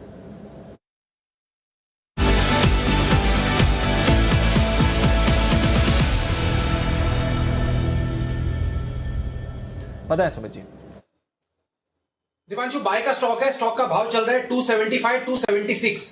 जेके पेपर के अंदर मेरे को लग रहा है कि अब स्टॉक यहां से एक अच्छा अपसाइड मूव दिखाने को तैयार है। वैसे भी ये स्टॉक एक तेजी के ट्रेंड के अंदर में है, higher high higher low formation में ये स्टॉक ट्रेड कर रहा है और अभी इसने रिसेंट का हाई ब्रेक कर दिया है। डेली चार्ट के अंदर इसके अंदर फ्लैग पैटर्न का भी ब्रेकआउट है। मेरे को ऐसा लग रहा है ये स्टॉक 300 का लेवल क्रॉस करने को तैयार है। जेके पेपर के अंदर जिन्होंने पोजीशंस बना रखी है वो लोग होल्ड करें, अभी यहां से एक अच्छा अपसाइड मूव ऊपर की तरफ देखने को मिलेगा। जो फ्रेश बाय करना चाहते हैं यहां पे करें। नीचे के अंदर स्टॉप लॉस लगाएं 262 263 का, ऊपर में टारगेट बनेगा 300 रुपए का पहला और 300 का लेवल भी इस बार इसमें क्रॉस होना चाहिए और 315 रुपए तक का मूव जेके पेपर के अंदर देखने को मिल सकता है। तो खरीदारी करके चलने का सलाह रहेगा जेके पेपर के अंदर। 3 से 4 दिन का टारगेट पकड़ के चले 300 से 315 का, नीचे में स्टॉप लॉस लगाएं 262 263 के आसपास का। ओके, तो जेके पेपर पर रखिए नजर, पहले भी इस पर बात हो चुकी है और बढ़िया तेजी इस पर आती हुई दिख रही है। जेके पेपर की बात करिए जरा, जेके सीमेंट को भी पुल अप करिए क्योंकि वहां पर एक बड़ा स्पाइक आपको आते हुए दिख रहा है। 5-6% की मूव जेके सीमेंट पर भी आती हुई दिख रही है, तो वहां पर एक्शन इस समय आपको अच्छा बनते हुए दिख रहा है। जरा जेके सीमेंट की चार्ट पर भी राय ली जाए। किरण जी जरा बताएं जेके सीमेंट का चार्ट कैसा दिखता है सर? जेके सीमेंट का चार्ट भी मुझे लगता है कि अच्छा है और ऊपर से थोड़ी सी अनवाइंडिंग देखने को मिल रही है, पर जिस तरीके का चार्ट पैटर्न है बिल्कुल पोजिशनल व्यू लॉन्ग रख के चलना चाहिए। अभी के लिए मेरा स्टॉप लॉस रहेगा लगभग 3450 का और टारगेट्स के लिए मैं मानता हूं कि अगर 1-1.5 हफ्ता देते हैं तो 3800 के टारगेट्स आपको देखने को मिलेंगे। ओके, तो 3800 के टारगेट्स इस पर आपको आते हुए दिख रहे हैं। तो जेके पेपर पसंद है सुमित जी को और जेके सीमेंट के चार्ट पर भी आपको एक ब्रेकआउट आते हुए दिख रहा है। तो नजर रखिए, ब्रॉडर मार्केट स्टॉक्स पर आपको अभी भी एक्शन बनते हुए दिख रहा है। हालांकि आज के दिन अगर आप देखेंगे तो इंडेक्स को भारी तरह से मिड कैप्स और स्मॉल कैप्स अंडर परफॉर्म करते हुए दिख रहे हैं, पर उसके बीच में भी कई सारे स्टॉक्स हैं जहां पर आपको मूवमेंट्स आते हुए दिख रहे हैं। एक और ऐसा स्टॉक जहां पर एक मूव आते हुए दिख रहा है ब्रिगेड एंटरप्राइजेस, इस पर भी एक मूव आया है इस समय। सचिन जी कोई राय ब्रिगेड एंटरप्राइजेस के चार्ट पर 2.5% ऊपर? दीपांशु, यहाँ पर अगर हम वीकली स्ट्रक्चर देखें तो यहाँ पर एक bullish pendant formation mature stages पे है। मुझे लग रहा है जैसे ही स्टॉक अराउंड 346-47 के ऊपर ट्रेंड करेगा, मुझे लग रहा है उसके बाद काफ़ी बड़ी वर्टिकल रैली आनी चाहिए। जिस तरीके से ये स्ट्रक्चर है पोजिशनली अराउंड 380-85 के स्विंग्स की होगी। स्टॉप लॉस काफ़ी क्लियर है, जो एक रीसेंट स्विंग बना था अराउंड 330 का, उसी को क्लोजिंग बेसिस पे मेंटेन करना चाहिए। अगर ये पर्टिकुलर लेवल वायलेट होता है ऑन अ क्लोजिंग बेसिस तो मुझे लग रहा है अपनी मोमेंटम की पोजीशन एग्जिट करनी चाहिए, बट फिलहाल जिस तरीके से स्ट्रक्चर है 385 की प्रोबेबिलिटी ज़्यादा लग रही है, तो यहाँ पर डेफिनेटली खरीदारी करने के मौके ढूंढे 330 के स्टॉप लॉस के साथ। ओके तो ये है आपके लिए ब्रिगेड एंटरप्राइजेस पर आए मूवमेंट आपको वहां पर आते हुए दिख रहा है। सीमेंट स्टॉक्स फोकस में, जेके सीमेंट में ढूंढना पड़ेगा कि किस वजह से यहां पर एक स्पाइक आते हुए दिख रहा है, बट सीमेंट स्पेस में आजकल क्या चल रहा है, रीसेंट अपडेट्स क्या है सेक्टर को लेके, आइए एक बार इसके बारे में मानसी से जान लिया जाए। मानसी बताइए सीमेंट में नया क्या है?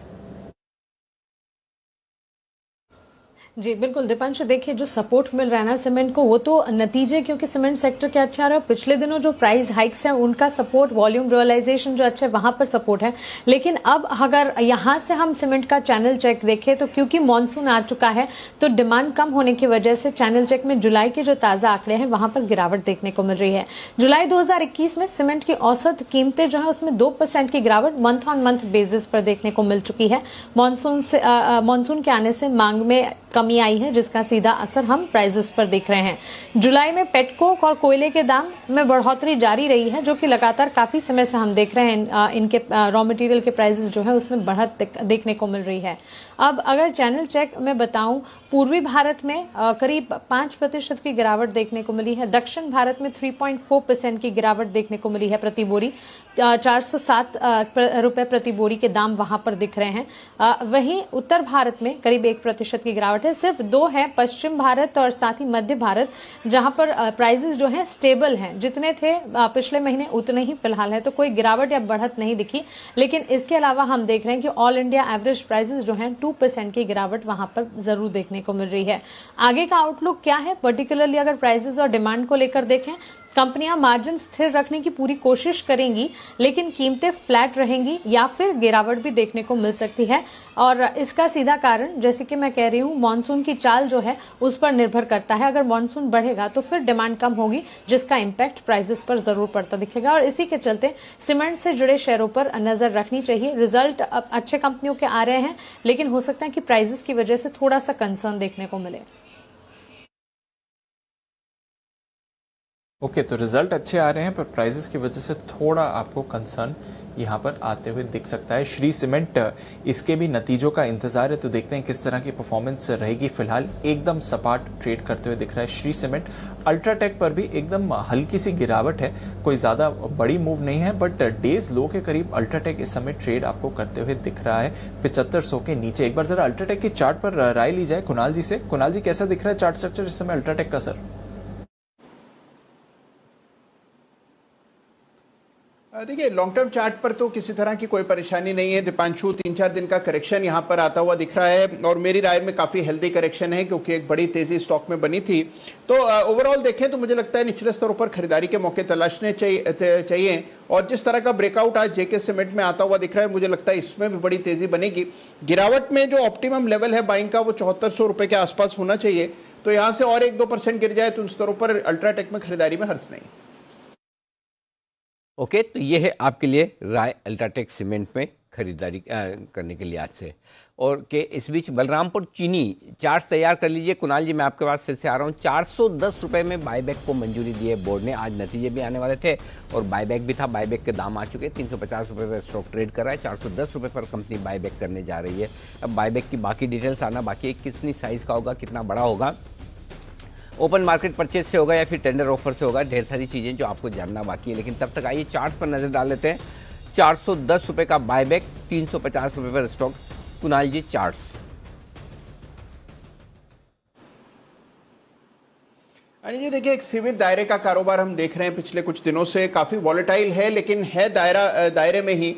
तो मुझे लगता है कि फिलहाल कोई ऐसा रनवे रैली नहीं आनी चाहिए।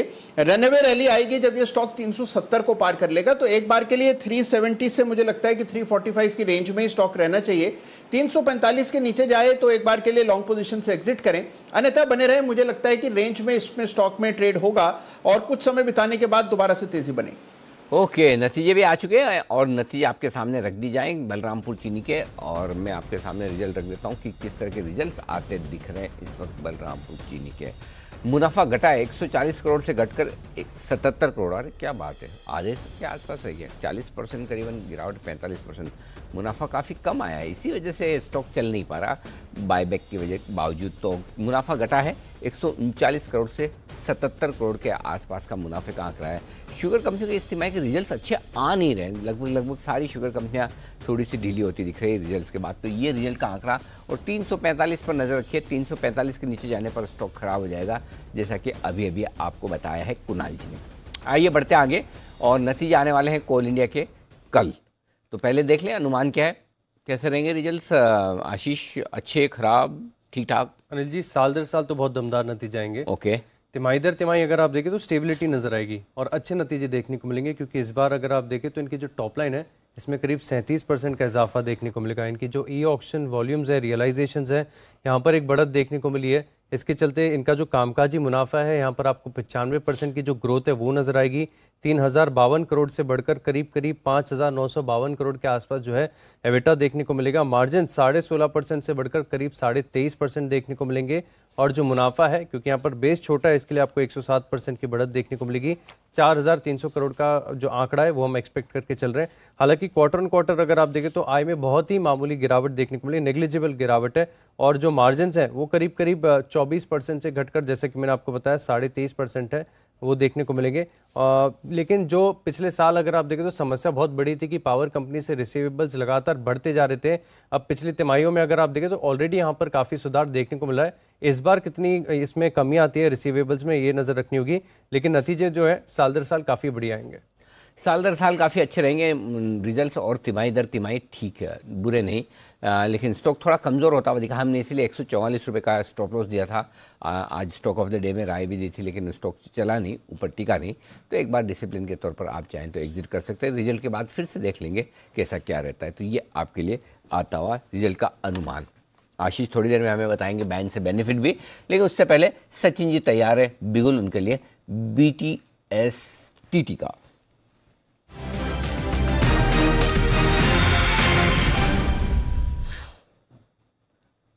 बताएं सचिन जी। अनिल जी, बिकवाली करनी है। स्टॉक का नाम है ग्रासिम। वीकली स्ट्रक्चर अगर देखें तो वहाँ पर एक क्लासिक वेज फॉर्मेशन से ब्रेकडाउन हुआ है। जिस तरीके से स्ट्रक्चर है, इमीडिएट बेसिस पे एक्सपेक्टेशन यही होगी कि अराउंड 1454 के आसपास इसके जो शॉर्ट टर्म एवरेजेस है वीकली बेसिस पे, वहाँ तक ये पर्टिकुलर मूव एक्सटेंड होनी चाहिए। स्टॉप लॉस आपको लगाना है अराउंड 1521 के आसपास, एंड फ्रेश बिकवाली करनी है ग्रासिम इस पर्टिकुलर काउंटर में। अच्छा, बिकवाली करनी है 1521 का स्टॉप। मैं वही सोचा था बिकवाली करने का भी मूड है, क्या हो गया सचिन जी? अनिल जी, मार्केट मुझे लग रहा है जब तक 16,320 के ऊपर एक डिसाइसिव या कंसेक्यूटिव क्लोजिंग नहीं देता तब तक ब्रेकआउट की एक्सपेक्टेशन इमीडिएटली नहीं करनी चाहिए। मुझे लग रहा है थोड़ा सा साइडवेज ही रहना चाहिए ये हफ्ता, लगभग 16,130 से 16,200 के। एक मिनट सचिन जी, पहले ये बताओ मार्केट पे बेरिश हो या ग्रासिम पे? नहीं, मार्केट पे मैं बेरिश बिल्कुल भी नहीं हूँ। मुझे लग रहा है तो फिर आप ये क्यों बोलो 16,200? ये ऐसे ही बोलो ग्रासिम खराब है, हमारे बाकी टेंशन हो जाता। बाकी सारे कितने सारे बाई कॉल्स आए हुए लोगों के, और सबको टेंशन दे दोगे आप। मार्केट में तो दिक्कत नहीं है ना? बिल्कुल भी नहीं अनिल जी, इनफैक्ट पहला बाई कॉल तो मैंने ही दिया हुआ है शो के स्टार्टिंग में। बट जिस तरीके से स्ट्रक्चर है, मुझे लग रहा है दोनों साइड के मौके मिल रहे हैं। बट ग्रासिम में काफी समय से एक वीकनेस पेंडिंग थी। अगर पिछला हफ्ता ही देखें तो लगभग 17 हफ्ते इसने अपने 5 वीकली एक्सपोनेंशियल मूविंग एवरेज के नीचे क्लोजिंग नहीं दी थी। ये पिछले हफ्ते में ही उसने एक क्लोजिंग दी है। एंड अगर प्राइस स्ट्रक्चर देखें तो काफ़ी क्लासिकल यहाँ पर एक राइजिंग वेज फॉर्मेशन है जो मच्योर ऑलरेडी हो चुका था, एंड फ्रेश ब्रेकडाउन अभी मुझे लग रहा है एस्टैब्लिश हो चुका है आज के सत्र में। तो मुझे लग रहा है थोड़ी सी और गिरावट यहाँ पर एक्सटेंड जरूर होनी चाहिए। फिर तो ठीक है, क्योंकि ग्रासिम और IDFC फर्स्ट बैंक, इन दोनों शेयरों पे हमने भी शॉर्ट कॉल दिया था पिछले हफ्ते ही, क्योंकि जब वोडाफोन आइडिया क्रैक हुआ, जो डिसीजन आया सुप्रीम कोर्ट का, उसके बाद जो मार पड़ी, तो उसके बाद हमने भी एक शॉर्ट कॉल दिया था। ग्रासिम में मेरे 1500 रुपये के टारगेट थे, वो आ गए। IDFC फर्स्ट बैंक में भी टारगेट हासिल हुए। तो ये दोनों स्टॉक कमज़ोर तो ही, खुद आप देखिए वोडाफोन आइडिया आज फिर से 5% नीचे हो गया, 7 रुपये 60 पैसे का हाई बनाकर 6 रुपये 45 का लो, तो वोलेटाइल है। एक बार जरा वोडाफोन आइडिया पर राय ली जाए आशु सर की भी। आशु सर, क्या करना चाहिए अगर किसी के पास है तो क्या करें, और बहुत सारे शूरवीर और ख़रीदने की कोशिश भी कर रहे हैं, ख़रीदना भी चाहते हैं कि 6-7 रुपये में क्या जा सकता है, वो सोचकर क्या करें? अनिल जी, किसी के पास नहीं है, पूरे देश के पास है, घर घर में है, सबके पास है, सबके, कोई ऐसा आदमी नहीं इसके वोडाफोन आइडिया है। अनिल जी, मैंने अभी पिछले कुछ महीने पहले एक ट्वीट किया था और अपना 1-1.5 साल पहले का ट्वीट निकाल के किया था, उसको रिपीट किया था कि वोडाफोन अगर मैं 8 रुपए में नहीं लूंगा तो मेरा कुछ जाएगा नहीं, सिर्फ एक अपॉर्चुनिटी लॉस, मतलब एक प्रॉफिट बनाना अगर हो जाएगा तो वो नहीं आएगा। तो अनिल जी, वो तब भी 8 था, 2 साल पहले, अभी भी, और इसके बाद तो अनिल जी और लोगों ने लिया है।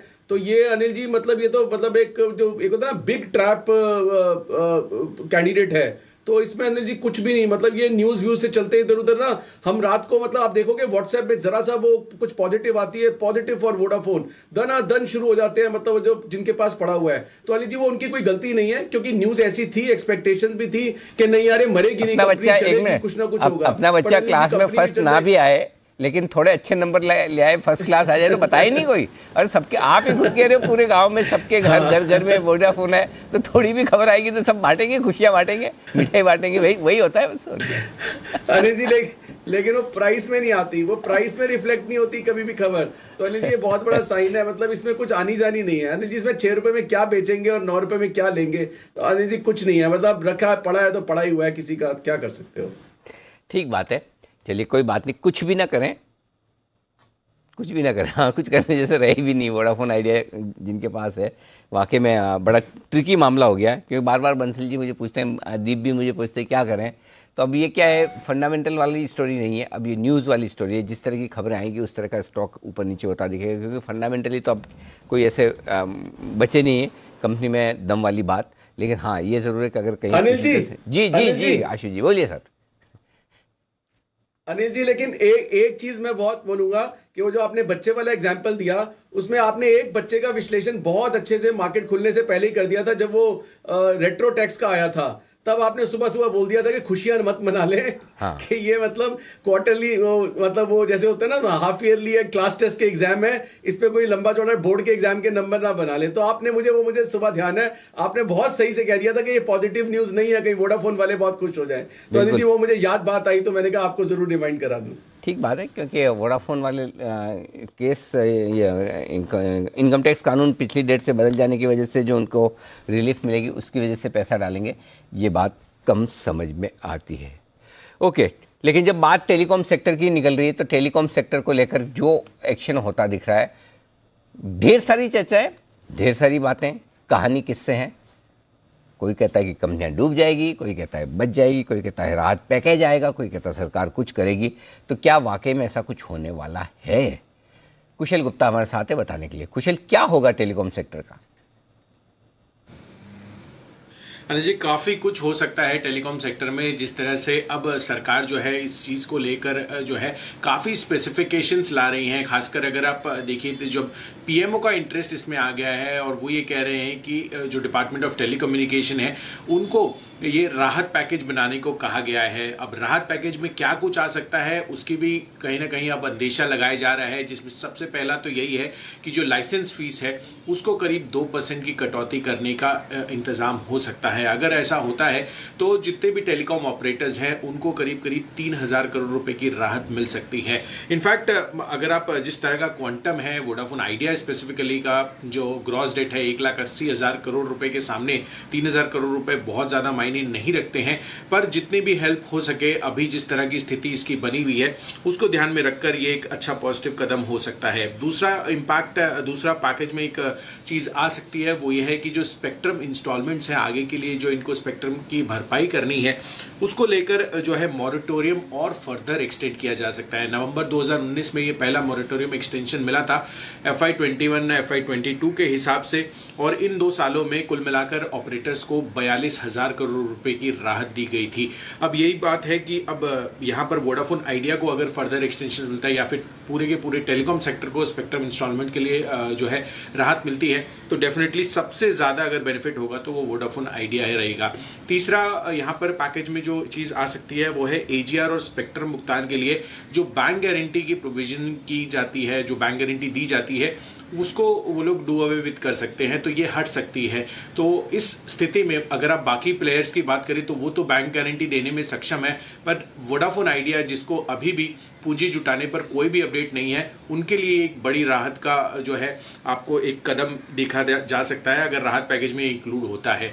बैंकों के लिए भी शुक्रवार को यहाँ पर जो ओवरऑल अगर आप देखें तो जो डिपार्टमेंट ऑफ टेलीकम्युनिकेशन है उनकी मीटिंग हुई थी, वोडाफोन माफ़ कीजिए, उनकी मीटिंग हुई थी जो बैंकों के अधिकारियों के साथ। अब ये बातें आ रही है सामने कि डिपार्टमेंट ऑफ टेलीकम्युनिकेशन बैंकों को कह रहा है कि अगर कोई गाइडलाइन के तहत और अन्य राहत दी जा सकती है इन सब कंपनियों को, तो डेफिनेटली वो एक काफ़ी बड़ा पॉजिटिव कदम इनके लिए होगा। बैंकों का एक्सपोजर जहाँ तक है तो येस बैंक और IDFC फर्स्ट बैंक सबसे ज़्यादा इम्पैक्टेड हो सकते हैं अगर वोडाफोन आइडिया फर्दर जो है कोलैप्स की तरफ जाती है तो। बट जिस तरह से अब डेवलपमेंट्स हो रहे हैं, जो सीरीज ऑफ इवेंट्स हुए हैं, उससे कहीं ना कहीं लग रहा है कि सरकार जो है वो काफ़ी ज़्यादा यहाँ पर जो है अपना इंटरेस्ट बना रही है और राहत पैकेज आता है तो डेफिनेटली वोडाफोन आइडिया के लिए अच्छी खबर हो सकती है।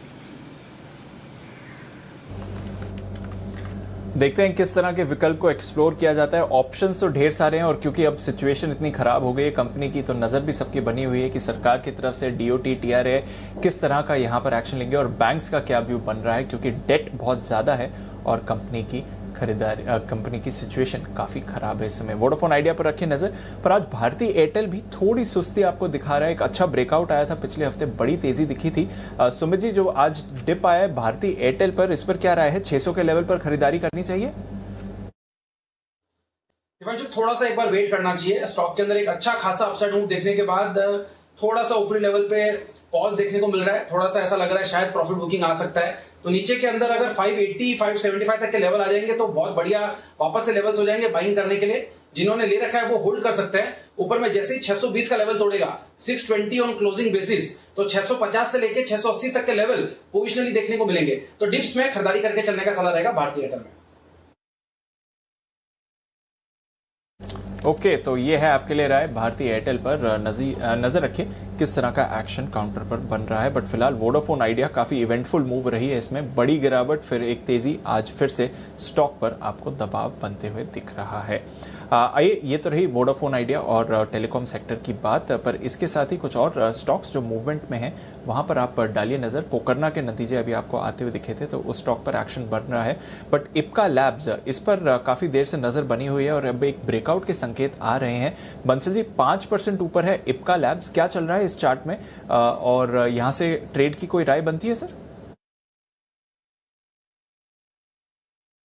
देखिए दीपांशु, आपने राइटली मेंशन करा, एक ब्रेकआउट यहाँ पे देखने को मिल रहा है। एक नेकलाइन यहाँ पे टूटी है 2262 की, 2263 के लेवल्स ये तोड़ रहा है और जिन स्तरों पे दीपांशु ये चल रहा है, अगर यहाँ पर इसकी क्लोजिंग आती है तो डेफिनेटली ये ब्रेकआउट ऑन क्लोजिंग बेसिस होगा। और इस ब्रेकआउट के जो टारगेट्स हैं 2380 से लेकर 2400 के लेवल्स हैं, तो जिन्होंने ले रखा है होल्ड करें। इन स्तरों पर भी खरीदारी का कैंडिडेट है और स्टॉप लॉस लगाना है 2250 के नीचे। स्टॉप लॉस लगाकर करें खरीदारी, ये है आपके लिए इस वक्त। आइए बढ़ते आगे, नतीजे आएंगे कमाई कराएंगे, ये है हमारी खास सीरीज। और आइए बढ़ते आगे, देखते हैं किस कंपनी के आने वाले हैं दमदार रिजल्ट्स।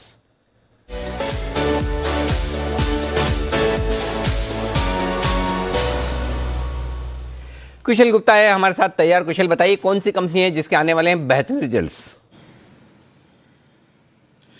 अनिल जी, आज आएंगे नंबर्स जिसमें तमिलनाडु पेट्रो प्रोडक्ट्स है, यहाँ पर आपको फोकस रखना है क्योंकि कंपनी का अगर आप देखें तो जिस तरह का कारोबार है, लिथियम जो अल्काइल बेंजीन है उसकी कीमतें जो है Q1 में करीब करीब 7 से 9% बढ़ती हुई नजर आई थी। इनफैक्ट यहाँ पर अगर आप देखें तो ये तीसरा सबसे बड़ा उत्पादक है और जिस तरह से यहाँ पर अलग अलग कंपनियां जो इसके प्रोडक्ट्स का इस्तेमाल करती है, खासकर HUL और ज्योति लैब्स जैसी कंपनियां, उन्होंने पिछले कुछ तिमाही में आप देखिए लगातार कमोडिटी इन्फ्लेशन की वजह से अपने वो प्राइस बढ़ाते हुए नजर आई हैं, जिसका क्लियर कट इंपैक्ट और बेनिफिशियरी जो है तमिलनाडु पेट्रो प्रोडक्ट्स होता हुआ नजर आएगा। अब आते हैं नंबर्स पर अगर आप देखें तो सालाना आधार पर तो पिक्चर काफी ज्यादा स्ट्रांग लगेगी आपको। 220 करोड़ से बढ़कर 410 करोड़ कंपनी की आय रिपोर्ट हो सकती है। साथ ही कंपनी की मार्जिन 10% पिछले साल थी, इस बारी 22% की मार्जिन कंपनी क्लॉक इन करती हुई नजर आ सकती है।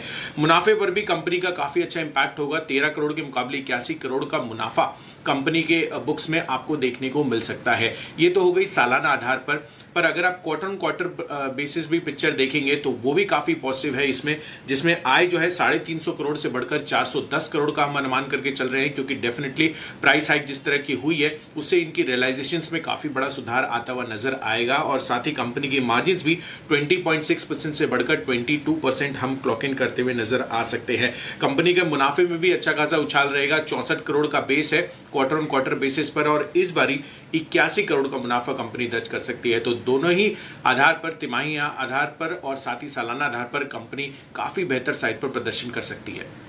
ओके, तो टीएन पेट्रो पिछले तिमाही में भी रिजल्ट्स आए थे बेहद दमदार, और अब फिर से एलएमबी के प्राइसेस काफ़ी तेज़ी से बढ़े हैं। और हमने आपको बिजनेस एक्सक्लूसिव रिसर्च में भी बताया था कि किस तरह से प्राइसेस बढ़ते हुए दिख रहे हैं, तो वो आपको दिखेंगे। ये स्टॉक आशीष ही बता रहे हैं एसआईपी में। आशीष कब रिकमेंड हुआ था? अनिल जी 25 मई को हुआ था, और भाव सुनकर आप थोड़ा सा आश्चर्य करेंगे। कितना? 94 रुपये। 94 वाला 150 हो गया। आज तो 150 से 149 सुबह देखा था, वो 140 अभी है। वंडरफुल। तो लगभग कितना हो गया? 50% से ज़्यादा के रिटर्न्स आ गए हैं 24 मई, जून, जुलाई, लगभग 2 महीनों में, 2-2.25 महीनों में। ये है आपके लिए 8-9 हफ्तों में आप देखिए 50-60% से ज़्यादा के रिटर्न इस स्टॉक ने दिया। और अब फिर से दमदार रिजल्ट्स की तैयारी है टीएन पेट्रो की। तो टीएन पेट्रो आज थोड़ा करेक्शन के मूड में है। करेक्शन में किन लेवल्स पर एंट्री की जाए इन्वेस्टमेंट के लिहाज से, ये बताएंगे सुमित जी। सुमित जी चार्ट देखिए, दीजिए अपनी राय।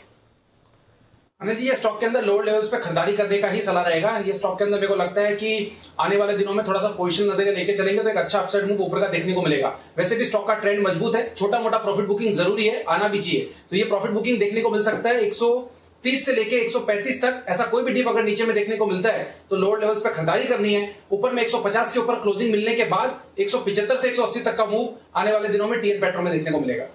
175-180 तक के टारगेट आने वाले समय में देखने को मिल सकते हैं टीएन पेट्रो में। और इस पर काफ़ी बेहतरीन और एक्सक्लूसिव रिसर्च हमारी टीम की तरफ से लगातार आपके सामने की गई। ये है स्टॉक जिसके आने वाले हैं रिजल्ट्स, और अच्छा है रिजल्ट के पहले आज स्टॉक है कमज़ोर 4% नीचे। आइए बढ़ते आगे, वक्त है बैन से बेनिफिट का।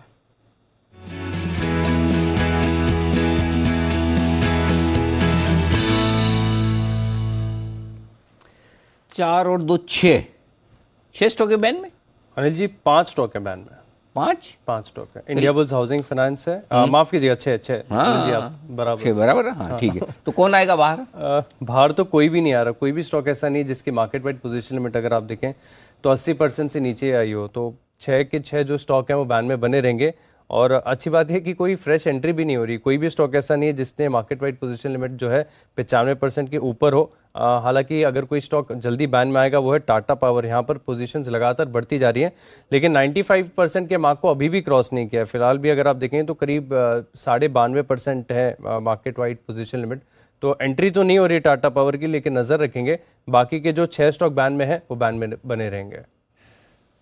बैन में है, बैन में बने रहेंगे, और एंट्री भी किसी की नहीं होगी। नहीं मतलब आज का दिन वेस्ट हो गया एकदम। कोई काम नहीं, न एंट्री न एग्जिट, जो है जस के तस यथास्थिति बनाए हुए हैं। न किसी को तेजी करनी है न किसी को मंदी। ठीक है, चलिए अच्छी बात है। तो ये है आपके लिए बैन लिस्ट, जहाँ पर किसी तरह का कोई बदलाव आज होने की संभावना नहीं है। ठीक है, तो ये आशीष ने आपको पूरी लिस्ट दे दी। आशीष कुछ और कहना चाहते हैं? नहीं। अच्छा ओके ठीक है। मुझे लगा कि और कुछ बदलाव होने की संभावना हो, तो मैंने कहा पूछ लेता हूँ। अच्छा, कच्चा तेल बहुत गिर गया, $65 ब्रेंट WTI पर, और ब्रेंट भी ले आइए। ब्रेंट कितना आया नीचे? $68। वाह बढ़िया है, ये तो अच्छी बात है। आशु जी कच्चा तेल नीचे आ गया $68 के आसपास, तो कुछ फायदा होगा कि नहीं? अनिल जी पता नहीं क्या फायदा होगा, क्योंकि अब तो कच्चे तेल और जो यहाँ के पेट्रोल और डीजल के दाम है उनका कोरिलेशन अनिल जी बिल्कुल समझ के बाहर हो गया है। सो आई थिंक मुझे लगता है कि गवर्नमेंट भी स्मार्ट हो गई है कि कुछ फर्क नहीं पड़ता, मतलब टैक्सेस एक्साइज वगैरह बढ़ के पर अनिल जी मतलब मैं तो बॉम्बे में मतलब दिल्ली से आने के बाद तो इतना ज्यादा फ्यूल का प्राइस देखा है कि आदत ही नहीं थी अनिल जी। तो अगर आप दिल्ली में रहें तो क्या फ्यूल का प्राइस वापस से कम हो जाएगा? अनिल जी ऐसा लग रहा है, मुझे तो ऐसा लगता है। चलिए, अब तो थोड़े बहुत पेट्रोल पंप बचे होंगे जिनमें तो 3 डिजिट वाले नहीं थे, उन्होंने भी सबने बनवा लिए। पहले तो 2 डिजिट के होते थे। आप तेल भरवाने जाएंगे तो 99 के ऊपर का तो होते थे, पैसे आते थे, रुपए आते थे, तो वो खाने में 3 डिजिट का तो होता ही नहीं था। ये तो अब होने लगे हैं सब नए नए लोगों ने नया एक खड्डा और करके वो मशीन चेंज करा के नया 3 डिजिट वाला लगाया, तो 100 के ऊपर निकल गया पेट्रोल कई जगह। तो फिर बाकी पहले तो कभी ज़िंदगी में सोचा नहीं था 3 डिजिट वाले पेट्रोल पंप भी देखने को मिलेंगे। चलिए, फिलहाल कच्चे तेल के दाम गिरते हुए थोड़ी कम से कम हमारा इंपोर्ट बिल तो बढ़ेगा। किसी के तो पैसे बचेंगे, हमारे बचे नहीं बचे, सरकार के बचेंगे। चलिए, तो ये है आपके लिए कच्चे तेल में तेज़ गिरावट। दीप, कोई खास वजह देख रहे हैं क्या आप? ये कच्चा तेल इतना क्यों गिरे जा रहा है? कोई ऐसी कोई इंटरनेशनल मार्केट में कोई खास वजह होगी क्या? अनिल जी वजह ढूंढ रहा है एक्चुअली कच्चा तेल गिरने की, क्योंकि काफी बड़ी तेजी भी आती हुई दिख रही थी। पर 2 फैक्टर्स जो सामने नजर आ रहे हैं सर, और इसलिए आप आज देख रहे हैं कि commodity across the board commodities में प्रेशर है, क्योंकि मेटल्स भी गिरते हुए दिख रहे हैं। एक तो चाइना में जो हमने पिछले हफ्ते भी हाईलाइट किया था सर कि वहां पर कुछ केसेस फिर से बढ़कर आए और स्पेशली वुहान में बढ़कर आए, जहां पर सबसे पहले कोरोना के मामले आए थे। तो चाइना ने काफी सारे रेस्ट्रिक्शंस लगा दिए हैं। अब आप बीजिंग में अगर आप ट्रैवल करना चाह रहे हैं तो बहुत मुश्किल हो गया है, और पब्लिक ट्रांसपोर्ट पर रेस्ट्रिक्शंस लग रहे हैं। तो चाइना की कंजम्पशन को लेकर एक चिंता बन रही है, जिसकी वजह से आप देख रहे हैं कि तेल के दामों में गिरावट आ रही है। चाइना नहीं बल्कि अगर आप बाकी एशिया के देश देखें तो मलेशिया, थाईलैंड में भी आप देख रहे हैं कि जो कोरोना के नए मामले हैं वो जब पिछली वेव आई थी उन लेवल्स पर वापस आते हुए दिख रहे हैं। तो थोड़ी चिंता है, एक प्रीएम्प्टिव चिंता बनती हुई दिख रही है कि क्या अगर फिर से रिस्ट्रिक्शंस लगती हैं तो मांग गिर सकती है नहीं। और दूसरा जो ओपेक की तरफ से अपडेट आया था सर कि जो उनका आउटपुट है वो फिलहाल पूरे महामारी में सबसे हाईएस्ट लेवल पर है, 15 महीने की ऊंचाई पर है। तो एक प्रीएम्प्टिव चिंता बाजार में बन रही है कि अगर फिर से रेस्ट्रिक्शंस लगती हैं तो क्या मांग गिरेगी, क्योंकि सप्लाई काफी बढ़ चुका है। तो उसकी वजह से थोड़ी चिंता बन रही है इस समय बाजार में सर। ओके, तो ये है आपके लिए कच्चे तेल में गिरावट की खास वजह। तेज गिरावट आती हुई देखिए, सोने चांदी को भी देख लें जरा एक बार। कल सोने चांदी में भी इस वीकेंड पर बड़ी तेज गिरावट आती हुई दिख रही है। अब सोना आ गया 46,000 के पास। अरे सुमित जी, सोना कब खरीदना है? अनिल जी बस ये मेरे को लग रहा है कि करेक्शन एकदम डन है गोल्ड के अंदर, जल्दी ही एक वापस से रिवर्सल आएगा। 46,200 के आसपास का अभी MCX में भाव चल रहा है। मेरे को लग रहा है यही कहीं से 200-300 रुपए ऊपर नीचे और ये घूमना चालू हो जाएगा। एक बार 48,000 का लेवल टूटे तो 50,000 का लेवल पक्का क्रॉस करेगा। खरीदारी करना चाहिए। अभी खरीद ले यहीं पे? अभी खरीदना चाहिए। आप खाली एडवाइस देंगे या पैसे भी देंगे खरीदने के? ओके, चलिए, सोना चांदी खरीदने की राय है, एडवाइस है सुमित जी की तरफ से फ्री में। पैसे नहीं दे रहे सुमित जी खरीदने के, पैसे का इंतजाम आप खुद करें। यहाँ पर खरीदारी करने की राय गोल्ड में। चलिए, बहुत लोगों को शांति हुई होगी, आराम मिला होगा कि चलिए कोई तो गोल्ड खरीदने के लिए तैयार है 46,000 के आसपास। और वैसे भी सरकार का जो सॉवरेन बॉन्ड फंड आया है वो सक्सेसफुल होना है तो गोल्ड के दाम बढ़ने पड़ेंगे, नहीं तो 4,800 के आसपास का रेट आ रहा है उसका, 4,700-900 कुछ है, तो उसमें कौन खरीदेगा, वो भी चक्कर है। आइए, जय ठक्कर है हमारे साथ, बिल्कुल उनके लिए कैश का ऑप्शन।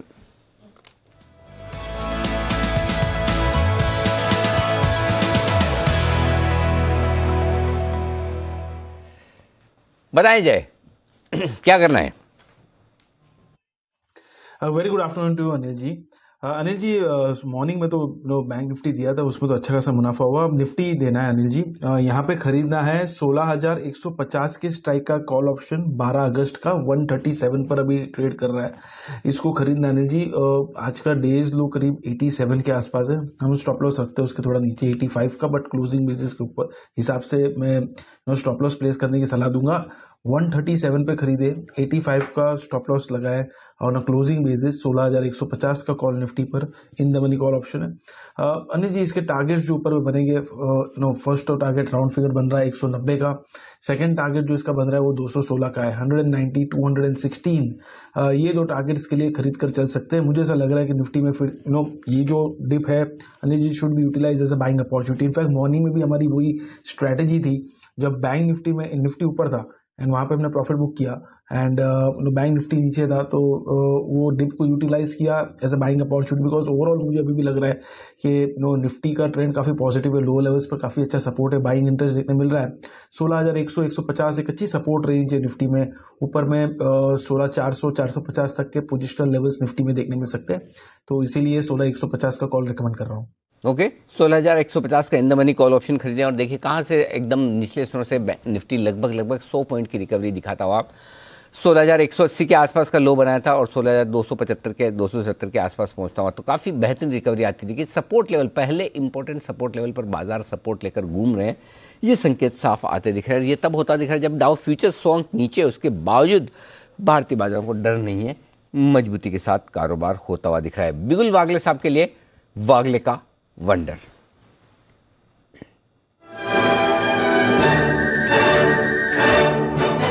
जी वागले साहब बताएं सर। अनिल जी, मेरा BTST होगा IRCTC में, इसका परसों रिजल्ट है, अभी 2640 है, यहाँ से लेकर 2630 एक नीचे 10 रुपए की रेंज रखे। मुझे 2700 के पार जाते हुए ये स्टॉक दिखता है, 2700 2710 का इसका कल का टारगेट है, कल के लिए ही ये कॉल है। और आपका स्टॉप लॉस होना चाहिए 2610 612। ओके तो यह है आपके लिए IRCTC, सुबह से हमारे एक्सपर्ट्स के रेडार पर आ रहा है और इसके नतीजे आएंगे थर्सडे को, आई थिंक शायद इसके नतीजे आ रहे हैं, पर उससे पहले स्टॉक में है दमदार एक्शन। चलते हैं राकेश जी कुणाल जी के पास, बिगुल उनके लिए चार्ट कॉर्नर का।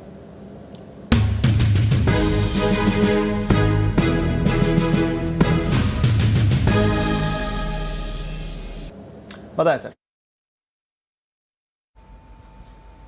दीपांशु भी थोड़ी देर पहले आपने इप्का पे पूछा था, इप्का भाग गया है और हमारा अब चार्ट कॉर्नर है डॉक्टर रेड्डीज के ऊपर। इसके ऊपर देखें तो ये गिरावट के बाद पिछले 5-6 दिनों से कंटिन्यूसली रैली ले रहा है और पिछले 5-6 दिनों के हाईज के ऊपर ट्रेड कर रहा है। एक positive crossover short term charts पे देखने को मिल रहा है। तो डॉक्टर रेड्डी है हमारा chart corner pick. Over to Kunal जी।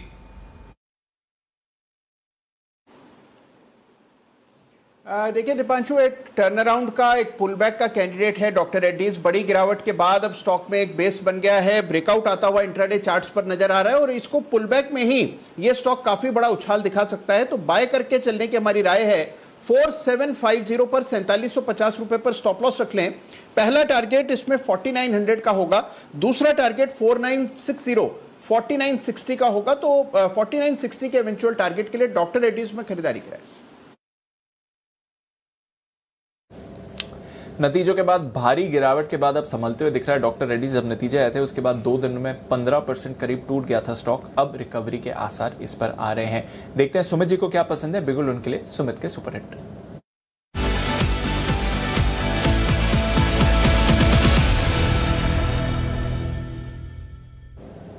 बताएं सुमित जी। दीपांशु, कोइंसिडेंस है, मेरा भी सेम स्टॉक है। I think doctor Reddy is getting ready for an upside move. Doctor Reddy तैयार हो रहा है एक अच्छे अपसाइड मूव के लिए। स्टॉक ने पिछले 10 से 15 दिनों में करेक्शन दिखाया है, उसके बाद लोअर लेवल्स पे कंसोलिडेट किया है और स्टॉक में एक कैंडल फॉर्म हुई है। लास्ट क्लोजिंग आवर्स में मोमेंटम बढ़ रहा है, विच इज अ साइन कि यहां से 2-4 दिनों में एक अच्छा अपसाइड मूव डॉक्टर रेड्डी में देखने को मिल सकता है। खरीदारी करके चलने का सलाह रहेगा डॉक्टर रेड्डी में। स्टॉप लॉस ऊपर में 4925 से लेके 5000 प्लस के लेवल डॉक्टर रेड्डी में जल्दी ही देखने को मिलने चाहिए। तो 2 से 4 दिन का व्यू लेके डॉक्टर रेड्डी में खरीदारी करें, यहां से एक अच्छा अपसाइड मूव ऊपर की तरफ देखने को मिलेगा। 4850 का कॉल भी यहां पे लिया जा सकता है ऑप्शंस के जरिए। 111 114 के आसपास अभी ट्रेड कर रहा है। 4850 का डॉक्टर रेड्डी का कॉल, खरीदारी करें। 85 रुपीज का नीचे में इसके अंदर स्टॉप लॉस लगाएं। ऊपर में 150 रुपए से लेके 160 रुपए तक के टारगेट 4850 के कॉल में देखने को मिलेंगे और स्पॉट लेवल्स में 4925 5000 ये लेवल जल्दी ही डॉक्टर रेड्डी में ऊपर की तरफ देखने को मिल सकता है। चलिए डॉक्टर रेड्डीज पर भी आ रही है मूव, अब देखते हैं कितना ये स्टॉक ऊपर जा सकता है। आइए एक कॉल आ रही है जय की तरफ से भी, बिगुल उनके लिए जय का जैकपॉट।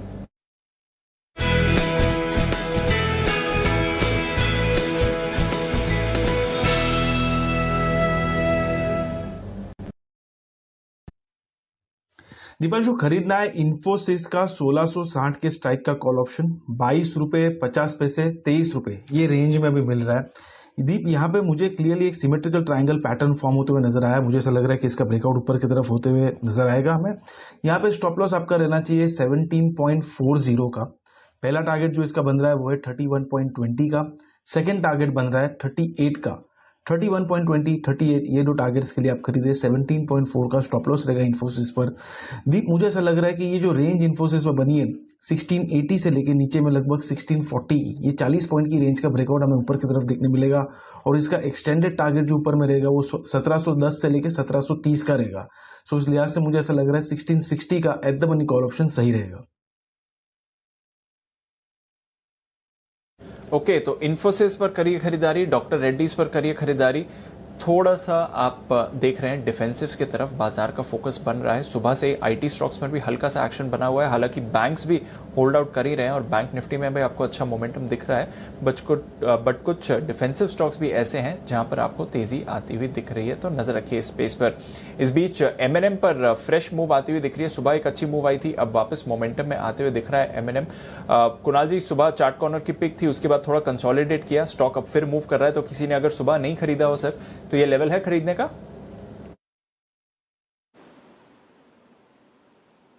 बिल्कुल है दीपांशु, चार्ट बहुत अच्छा है। हालांकि देखिए थोड़ी धीमी गति से चल रहा है, लेकिन स्ट्रक्चर बहुत ही ज़बरदस्त है और इसमें बिल्कुल उछाल की संभावना बन रही है। जिस तरह का मोमेंटम बन रहा है तो बिल्कुल इन स्तरों पर खरीद करके जाएं, होल्ड करें और लगता है हमें कि 820 रुपये तक के लेवल्स आपको देखने को मिलेंगे।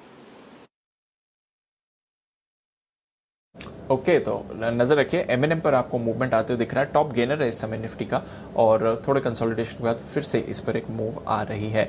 हम बात कर रहे थे फार्मा शेयर्स की और फार्मा दिग्गज लुपिन के भी आने वाले हैं कल नतीजे। आइए एक बार देवांशी से जानते हैं कैसे रहेंगे लुपिन के नतीजे। देवांशी बताइए।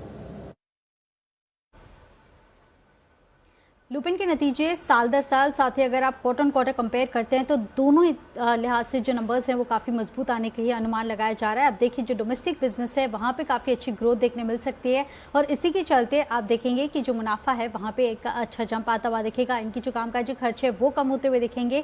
इसके साथ ही जो बाकी कंपनीज हम देख रहे थे कि यूएस में बहुत ज़्यादा अच्छा परफॉर्मेंस नहीं था, दूसरी तरफ माना जा रहा है कि यूएस में क्योंकि इनहेलर पोर्टफोलियो थोड़ा सा बेहतर करता हुआ दिख रहा है। सिमिलर केस हमने सिप्ला में भी देखा था। तो लुपिन में जो यूएस ग्रोथ है वो सीक्वेंशियली साथ ही वाई बेसिस पर थोड़ी सी अच्छी आ सकती है और इसके चलते भी जो आय है उसको बढ़त मिलती हुई दिखेगी। इन ऑल अगर आप देखें तो इस बार जो आय है वो करीब 20% तक बढ़ती हुई दिखेगी। कामकाजी मुनाफे में आपको एक बड़ा जंप देखने मिलेगा, करीब 70% का। मार्जिन इस बार 14% से बढ़कर 20% आने का अनुमान लगाया जा रहा है। जो मुनाफा है वहां पे आपको एक बड़ा जंप मिलता हुआ दिखेगा। 273% का बेस लो था, इसके चलते भी वाई बेसिस पर आपको इतना बड़ा जंप आता हुआ दिख रहा है। इसके साथ ही जो आर्बिट्रल मार्केट है वहां पे किस तरह से मार्केट शेयर बनता हुआ दिख रहा है इस पर नजर रहेगी। इसके साथ ही $50 मिलियन की वन टाइम लाइसेंस फीस मिलती हुई दिखी है कंपनी को। ये एक बड़ा रीजन है जिसके चलते हम देखेंगे कि इनका जो मुनाफा है उसमें आपको एक बड़ा सा जंप देखने मिल रहा है। लेकिन इन ऑल अगर आप देखते हैं तो कामकाजी मुनाफा, मार्जिन इस बार अच्छा रहने का अनुमान लगाया जा रहा है। लेकिन क्या नए प्रोडक्ट पाइपलाइन आती है इस पर भी नजर रहेगी। इन ऑल लुपिन के नंबर्स इस बार अच्छा आने का अनुमान है। चलिए, तो लुपिन के नंबर्स इस बार अच्छे रहेंगे। देखते हैं स्टॉक में भी जान आती है कि नहीं। 1200 के करीब हर बार रेजिस्टेंस जोन में आते हुए दिख जाता है ये काउंटर। आखिरी 10 मिनट ट्रेड के, आइए चलते हैं अनिल जी के पास आज की फाइनल मार्केट स्ट्रैटेजी के लिए।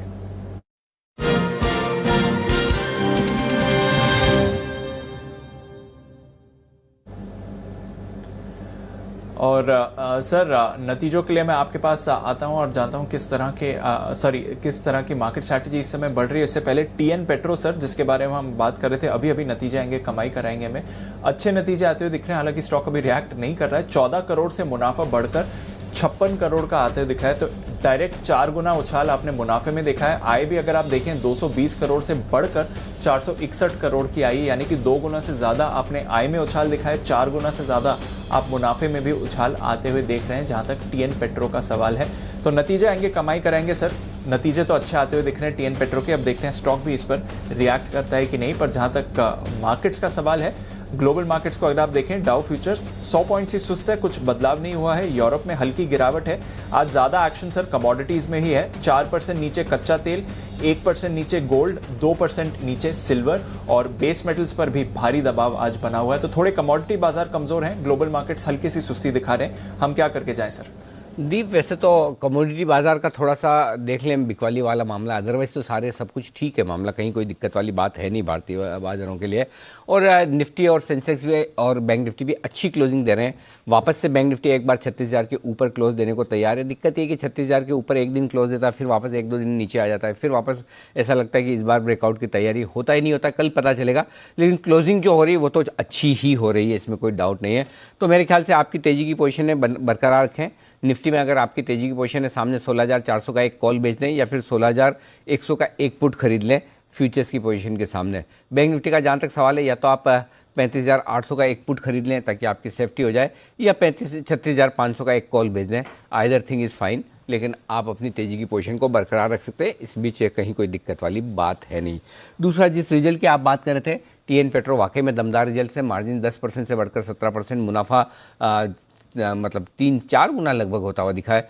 14 करोड़ से 56 करोड़ का बड़ा दमदार आंकड़ा इसका भी आता हुआ दिखा है। तो रिजल्ट्स एक के बाद एक मजबूत आते हुए दिख रहे हैं। बेहद शानदार रिजल्ट से बात वही है थोड़ी सी कि रिजल्ट के बाद आज चूंकि मिड कैप शेयरों पर थोड़ा दबाव है तो उतनी तेजी नहीं है, प्रॉफिट बुकिंग होती हुई दिख रही, क्योंकि इस बार नतीजों के पहले भी स्टॉक्स में परफॉर्मेंस काफ़ी अच्छी है। हमने खुद ने 25 मई को 94 रुपये में इस स्टॉक को रिकमेंड किया था। लेकिन लॉन्ग टर्म इन्वेस्टर्स के लिए नतीजे देखना इंपॉर्टेंट है, और जो लॉन्ग टर्म इन्वेस्टर्स हैं उनके लिए रिजल्ट परफेक्ट है, जिनके दम पर वो आगे भी होल्ड कर सकते हैं। इन्वेस्टर्स के लिहाज से बताएंगे कुणाल जी, अगर किसी के इन्वेस्टर्स की कोई पोजीशन है, उन्हें कहाँ स्टॉप लॉस रखना चाहिए और ट्रेडर्स को कहाँ रखना चाहिए?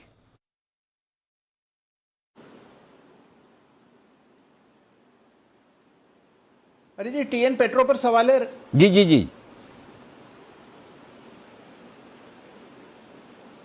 अनिल जी, देखिए चार्ट बहुत ज़बरदस्त है और जिस तरह का मोमेंटम स्टॉक में रहा है, मैं स्टॉक को लेकर के बहुत बुलिश हूँ। मेरी राय में अनिल जी, अगर नई खरीदारी करनी है किसी को, तो जो सबसे ऑप्टिमम लेवल्स हैं वो 135 रुपए के आसपास हैं। 140 का भाव है तो कोई बहुत बड़ा करेक्शन आएगा इसकी संभावना कम दिखती है। 135 के आसपास मेजर सपोर्ट है, डिप्स में बाय करने की राय। इसमें खरीदारी करें। और हमारी रिसर्च टीम ये बता रही कि इस तिमाही के पहली तिमाही जो है वित्त वर्ष 2022 की, जून वाला क्वार्टर, इसकी ईपीएस आई 6 रुपये 30 पैसे की, और पिछले साल पूरे साल की ईपीएस जो है उसके मुकाबले में 45% ईपीएस इसी साल की आ गई है, इसी क्वार्टर की आ गई। मतलब लगभग आधी ईपीएस पिछले साल लगभग 12 रुपये के आसपास, 12-13 रुपये की ईपीएस की थी कंपनी ने। उसमें से 6-6.25 रुपये की, 13 रुपये की ईपीएस के सामने 6 रुपये से ज़्यादा की ईपीएस तो पहली तिमाही में आ गई। बाकी अभी 3 तिमाहियाँ बाकी, तो उससे आप अंदाज़ा लगा सकते हैं कितनी तगड़ी परफॉर्मेंस कंपनी की तरफ से आती हुई दिख रही है। ये है आपके लिए टीएन पेट्रो के रिजल्ट्स इस वक्त आते हुए दिख रहे हैं, तो इस पर रखिएगा फोकस। जी दीप। बिल्कुल सर, तो टीएन पेट्रो नतीजे तो दमदार आते हुए दिख रहे हैं, स्टॉक थोड़ा रिएक्ट करके अब वापस संभलने की कोशिश कर रहा है। नजर रखेंगे इस काउंटर पर भी आगे जाते हुए। थोड़े और स्टॉक्स जहां पर आपको मूवमेंट आते हुए दिख रहा है, इमामी में अभी निचले स्तरों से थोड़ी खरीदारी आई है, नजर रखिए इस काउंटर पर भी। सैनोफी इंडिया पर अब थोड़ा एक्शन बनते हुए दिख रहे हैं, और नवीन फ्लोरिन ये भी एक काउंटर है जहां पर आप खरीदारी बनते हुए दिख रहे हैं, तो नजर रखिए इन काउंटर्स पर। थोड़े स्टॉक्स हैं जो इस समय मूवमेंट दिखाने की कोशिश कर रहे हैं। लॉरस लैब्स, आज सुबह सिमी जी इस पर खरीदारी की राय देकर गई थी और एक बड़ा स्पाइक आया, 700 के ऊपर होल्ड कर रहा है। जरा एक व्यू इस पर ले लें। सुमित जी, लॉरस लैब्स 700 के ऊपर क्लोजिंग के आसार देने के लिए तैयारी दे रहा है, इस चार्ट पर कोई राय सर, कोई बीटीएसटी करने की सलाह? ब्रेकआउट है दीपांशु, होल्ड करके चलने का सलाह रहेगा। 725 से लेकर 750 तक का अपसाइड मूव लॉरस के अंदर देखने को मिल सकता है। नीचे में 680 के आसपास का सपोर्ट है, तो पोजीशंस होल्ड करें। 700 के ऊपर क्लोजिंग का मतलब 725 से लेकर 750 तक का मूव जल्दी शॉर्ट टर्म में देखने को मिलेगा। ओके, तो 750 तक के मूव आपको शॉर्ट टर्म में आते हुए देख सकते हैं। लॉरस लैब्स पर आप रखिए नज़र, बढ़िया ब्रेकआउट इस काउंटर पर आपको आते हुए दिखा है। बढ़िया ब्रेकआउट आ रहा है हॉस्पिटल रिलेटेड स्टॉक्स पर भी। मैक्स हेल्थ केयर पर रखिए नज़र, 3.5% ऊपर है। फोर्टिस हेल्थ केयर आज सुबह एक्शन में था। वॉकहार्ट पर भी एक मूव आज आती हुई दिखी है। सचिन जी, वॉकहार्ट की मूव पर कोई ट्रेड दिखता है सर? क्योंकि जब भी इस पर मूव आती है फिर एक बड़ी मूव दिखाता है काउंटर, काफ़ी समय से थोड़ा दबाव में था, क्या अब तेजी के लिए तैयार हो रहा है वॉकहार्ट? दिवांशु, एक इम्पॉर्टेंट सपोर्ट जोन के नज़दीक ज़रूर आ चुका है। इनफैक्ट इसका जो 200 डे एक्सपोनेंशियल मूविंग एवरेज है वो लगभग अराउंड 499 के आसपास ही है, एंड आज का स्विंग भी लगभग उसी के नज़दीक है। बट मुझे लग रहा है एक रिवर्सल के लिए वेट करना चाहिए, क्योंकि जिस तरीके से स्ट्रक्चर रहा है एक लो टॉप लो बॉटम सीक्वेंस पिछले 5 दिनों से हावी है। सो मुझे लग रहा है एक कंडीशनल बाय ही रखना चाहिए अराउंड 522 के ऊपर। जैसे ही क्लोजिंग हो जाती है मुझे लग रहा है तभी एक बाय कॉल ज़रूर इनिशिएट हो जाएगा, बट फिलहाल मुझे लग रहा है अवॉइड करना चाहिए। थोड़ा सा एक बेरिश सीक्वेंस में एक रिवर्सल के लिए वेट कीजिए, बट एग्जिस्टिंग अगर किसी की पोजीशन है तो 455 के स्टॉप लॉस के साथ उनको होल्ड करनी चाहिए।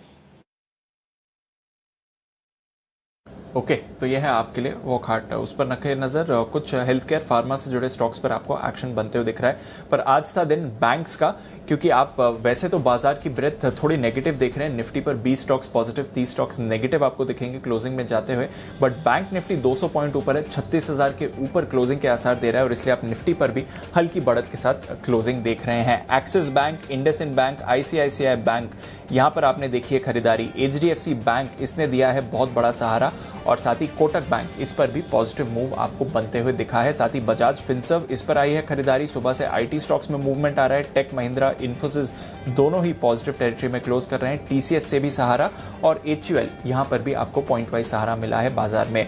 पर दूसरी तरफ टाटा कंज्यूमर 2% नीचे, नतीजों से पहले कोल इंडिया में भी हल्की सी सुस्ती। Adani ports, Hindalco, JSW steel, Bharti Airtel, Tata steel, Grasim, SBI life, LNT, NTPC, Tata motors और रिलायंस इंडस्ट्रीज, यहां पर आपने दबाव बनते हुए देखा है। अगर आप वैसे रेंज देखें तो काफी कम रेंज रही है। टॉप गेनर एमएनएम 2% ऊपर, टॉप लूजर टाटा कंज्यूमर 2% नीचे। इसी के बीच निफ्टी के सारे स्टॉक्स आपको आज दिखे हैं।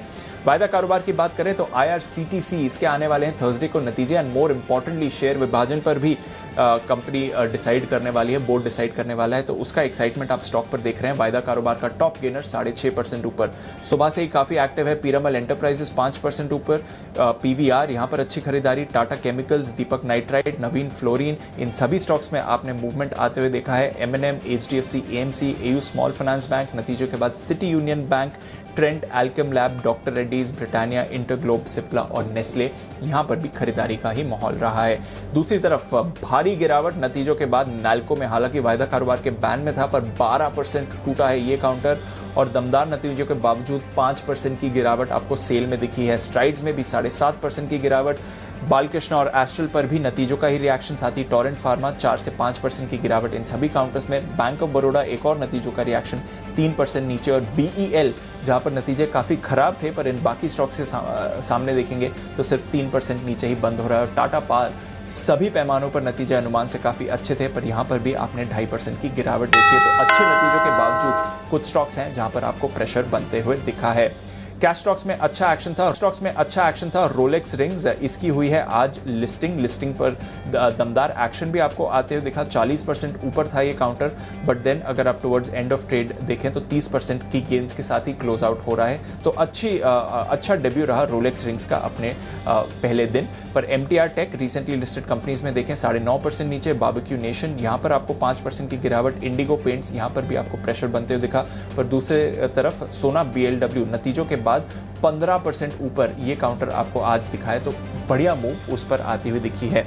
इसके अलावा अच्छी move JK paper, JK cement, Ipca labs, Laurus labs, Sonata software और साथ ही कार्बोरेंडम, सैनोफी, बायर क्रॉप और बीएएसएफ जैसे स्टॉक्स में दिखी है। तो अनिल जी थोड़ा आज अंडर परफॉर्मेंस थी, but end of day Nifty recover होकर सपाट बंद है हल्की पॉजिटिव टेरिटरी में, और बैंक निफ्टी जैसा आप कह रहे थे सर 36,000 के ऊपर क्लोजिंग देता हुआ 0.5% ऊपर। तो दीप सुबह 7 बजे से हम यही बात कर रहे थे, 50, 60, 70 पॉइंट जब नीचे था एसएक्स निफ्टी, जितना ज़्यादा नीचे खुले, जितना गैप से खुले, उतना ही जोर से उतना ही ज़्यादा खरीदिए।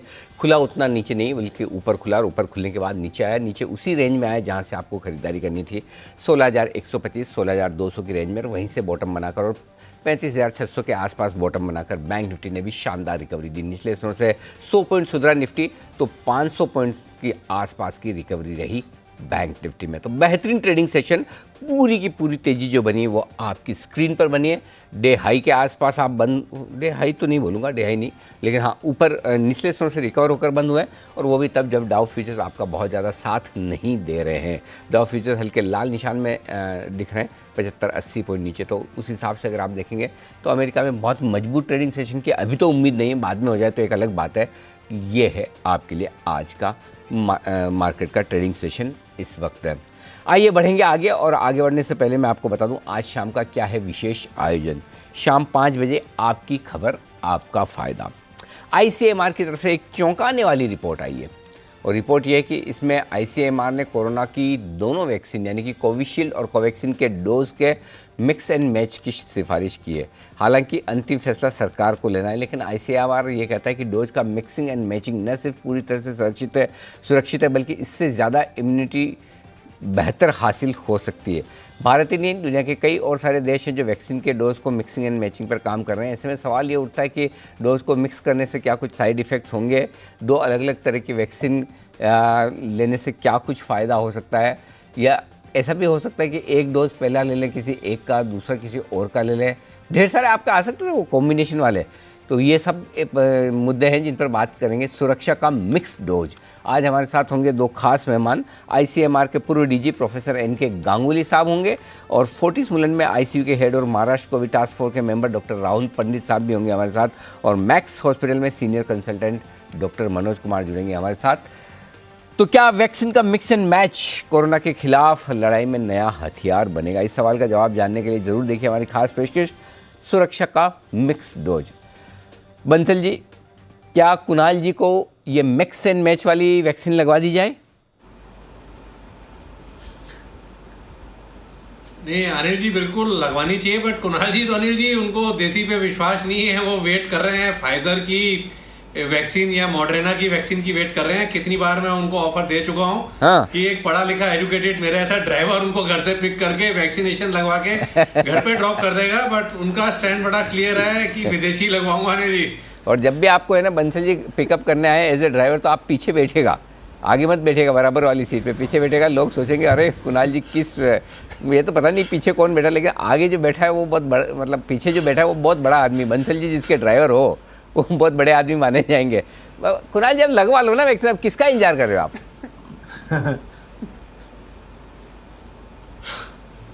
अनिल जी देखिए, मेरे एडवाइजर हैं राकेश बंसल जी, जो अपनी राय बदलते रहते हैं अनिल जी, तो इस वजह से जब तक उनकी राय स्थिर नहीं हो जाती तब तक अनिल जी वैक्सीन नहीं लगेगी। तो मैं इन्हीं का इंतजार कर रहा हूँ अनिल जी, ठोस राय आनी चाहिए इनकी तरफ से।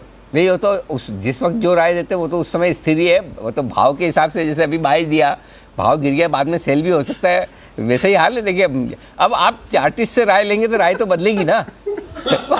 फंडामेंटल राय बार बार नहीं बदलती। चार्ट वाली राय, आशीष जी सही है ना, चार्ट वाली राय तो बदल ही सकती है कभी भी। ब्रेकडाउन और ब्रेकआउट, क्या वो अभी दिन में हो रहा था, वो कभी भी हो सकता है। क्यों आशीष सर?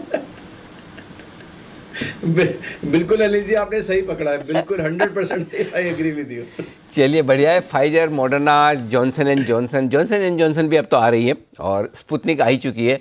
तो ये है आज हमारा खास शो शाम 5 बजे का, सुरक्षा का मिक्स डोज। शाम 6 बजे का विशेष शो, 6:30 बजे का मनी गुरु, कैसे बने फाइनेंशियल जोड़ीदार। सुखी वैवाहिक जीवन के लिए आपसी तालमेल तो जरूरी है ही, लेकिन आर्थिक तालमेल भी होना चाहिए, ये भी ज़रूरी है। और जिन जोड़ियों में फाइनेंशियल कंपैटिबिलिटी अच्छी होती है वो मुश्किल से मुश्किल समय में भी अपनी गाड़ी पार कर लेते हैं। तो एक single income family, double income family और double income with no kids family, ये सारी अलग अलग तरह की जो फैमिली है, इन फैमिली में आप किस तरह से अपना फाइनेंशियल सफ़र आराम से खुशी खुशी तय कर सकते हैं, इस पर होगी हमारी खास चर्चा शाम 6:30 बजे, कैसे बने फाइनेंशियल जोड़ीदार। और ये शो दीप आप भी ज़रूर देखेगा शाम 6:30 बजे का। हमारे साथ होगी जानी मानी certified financial planner Shweta Jain, जो हमें बताएंगी कि फाइनेंशियल कॉम्पैटिबिलिटी किस तरह से होनी चाहिए आपके लाइफ पार्टनर में। आइए, रात 8 बजे का शो इंडिया 360 डिग्री। और प्रधानमंत्री मोदी आज यूनाइटेड नेशंस सिक्योरिटी काउंसिल की बैठक में इसकी बैठक की अध्यक्षता करेंगे। और इस बैठक में ऐसा करने वाले, अध्यक्षता करने वाले वो पहले प्रधानमंत्री होंगे भारत के। इस बैठक में किन अहम मुद्दों पर बातचीत होगी, क्या भारत की स्थायी सदस्यता को लेकर अब कोई और पहल होगी, करेंगे इसी पर विशेष चर्चा। देखना मत भूलिएगा हमारी खास पेशकश यूएन के मंच पर चक दे इंडिया। इसके अलावा भी ढेर सारी स्टोरीज़ हैं, चाहे वो राजनीति से जुड़ी हो, खेलों से जुड़ी हो, एंटरटेनमेंट, दुनिया भर की हो, लोकल हो, सब कुछ आपको देखने को मिलेगा। इंडिया 360 डिग्री न्यूज़ का अपडेटेड वर्जन आपके लिए रात 8 बजे। आइए, तो ये है आपके लिए आज का पूरा आयोजन। विदा लेने का वक्त है। आशु जी, कुणाल जी, राकेश जी, सुमित जी और साथ ही सचिन जी और किरण जी का बहुत बहुत धन्यवाद। वागले साहब का दिल से शुक्रिया हमारे लिए वक्त निकालने के लिए। कल सुबह आप सबसे होगी मुलाकात। मुझे और दीप को दीजिए इजाज़त। नमस्कार।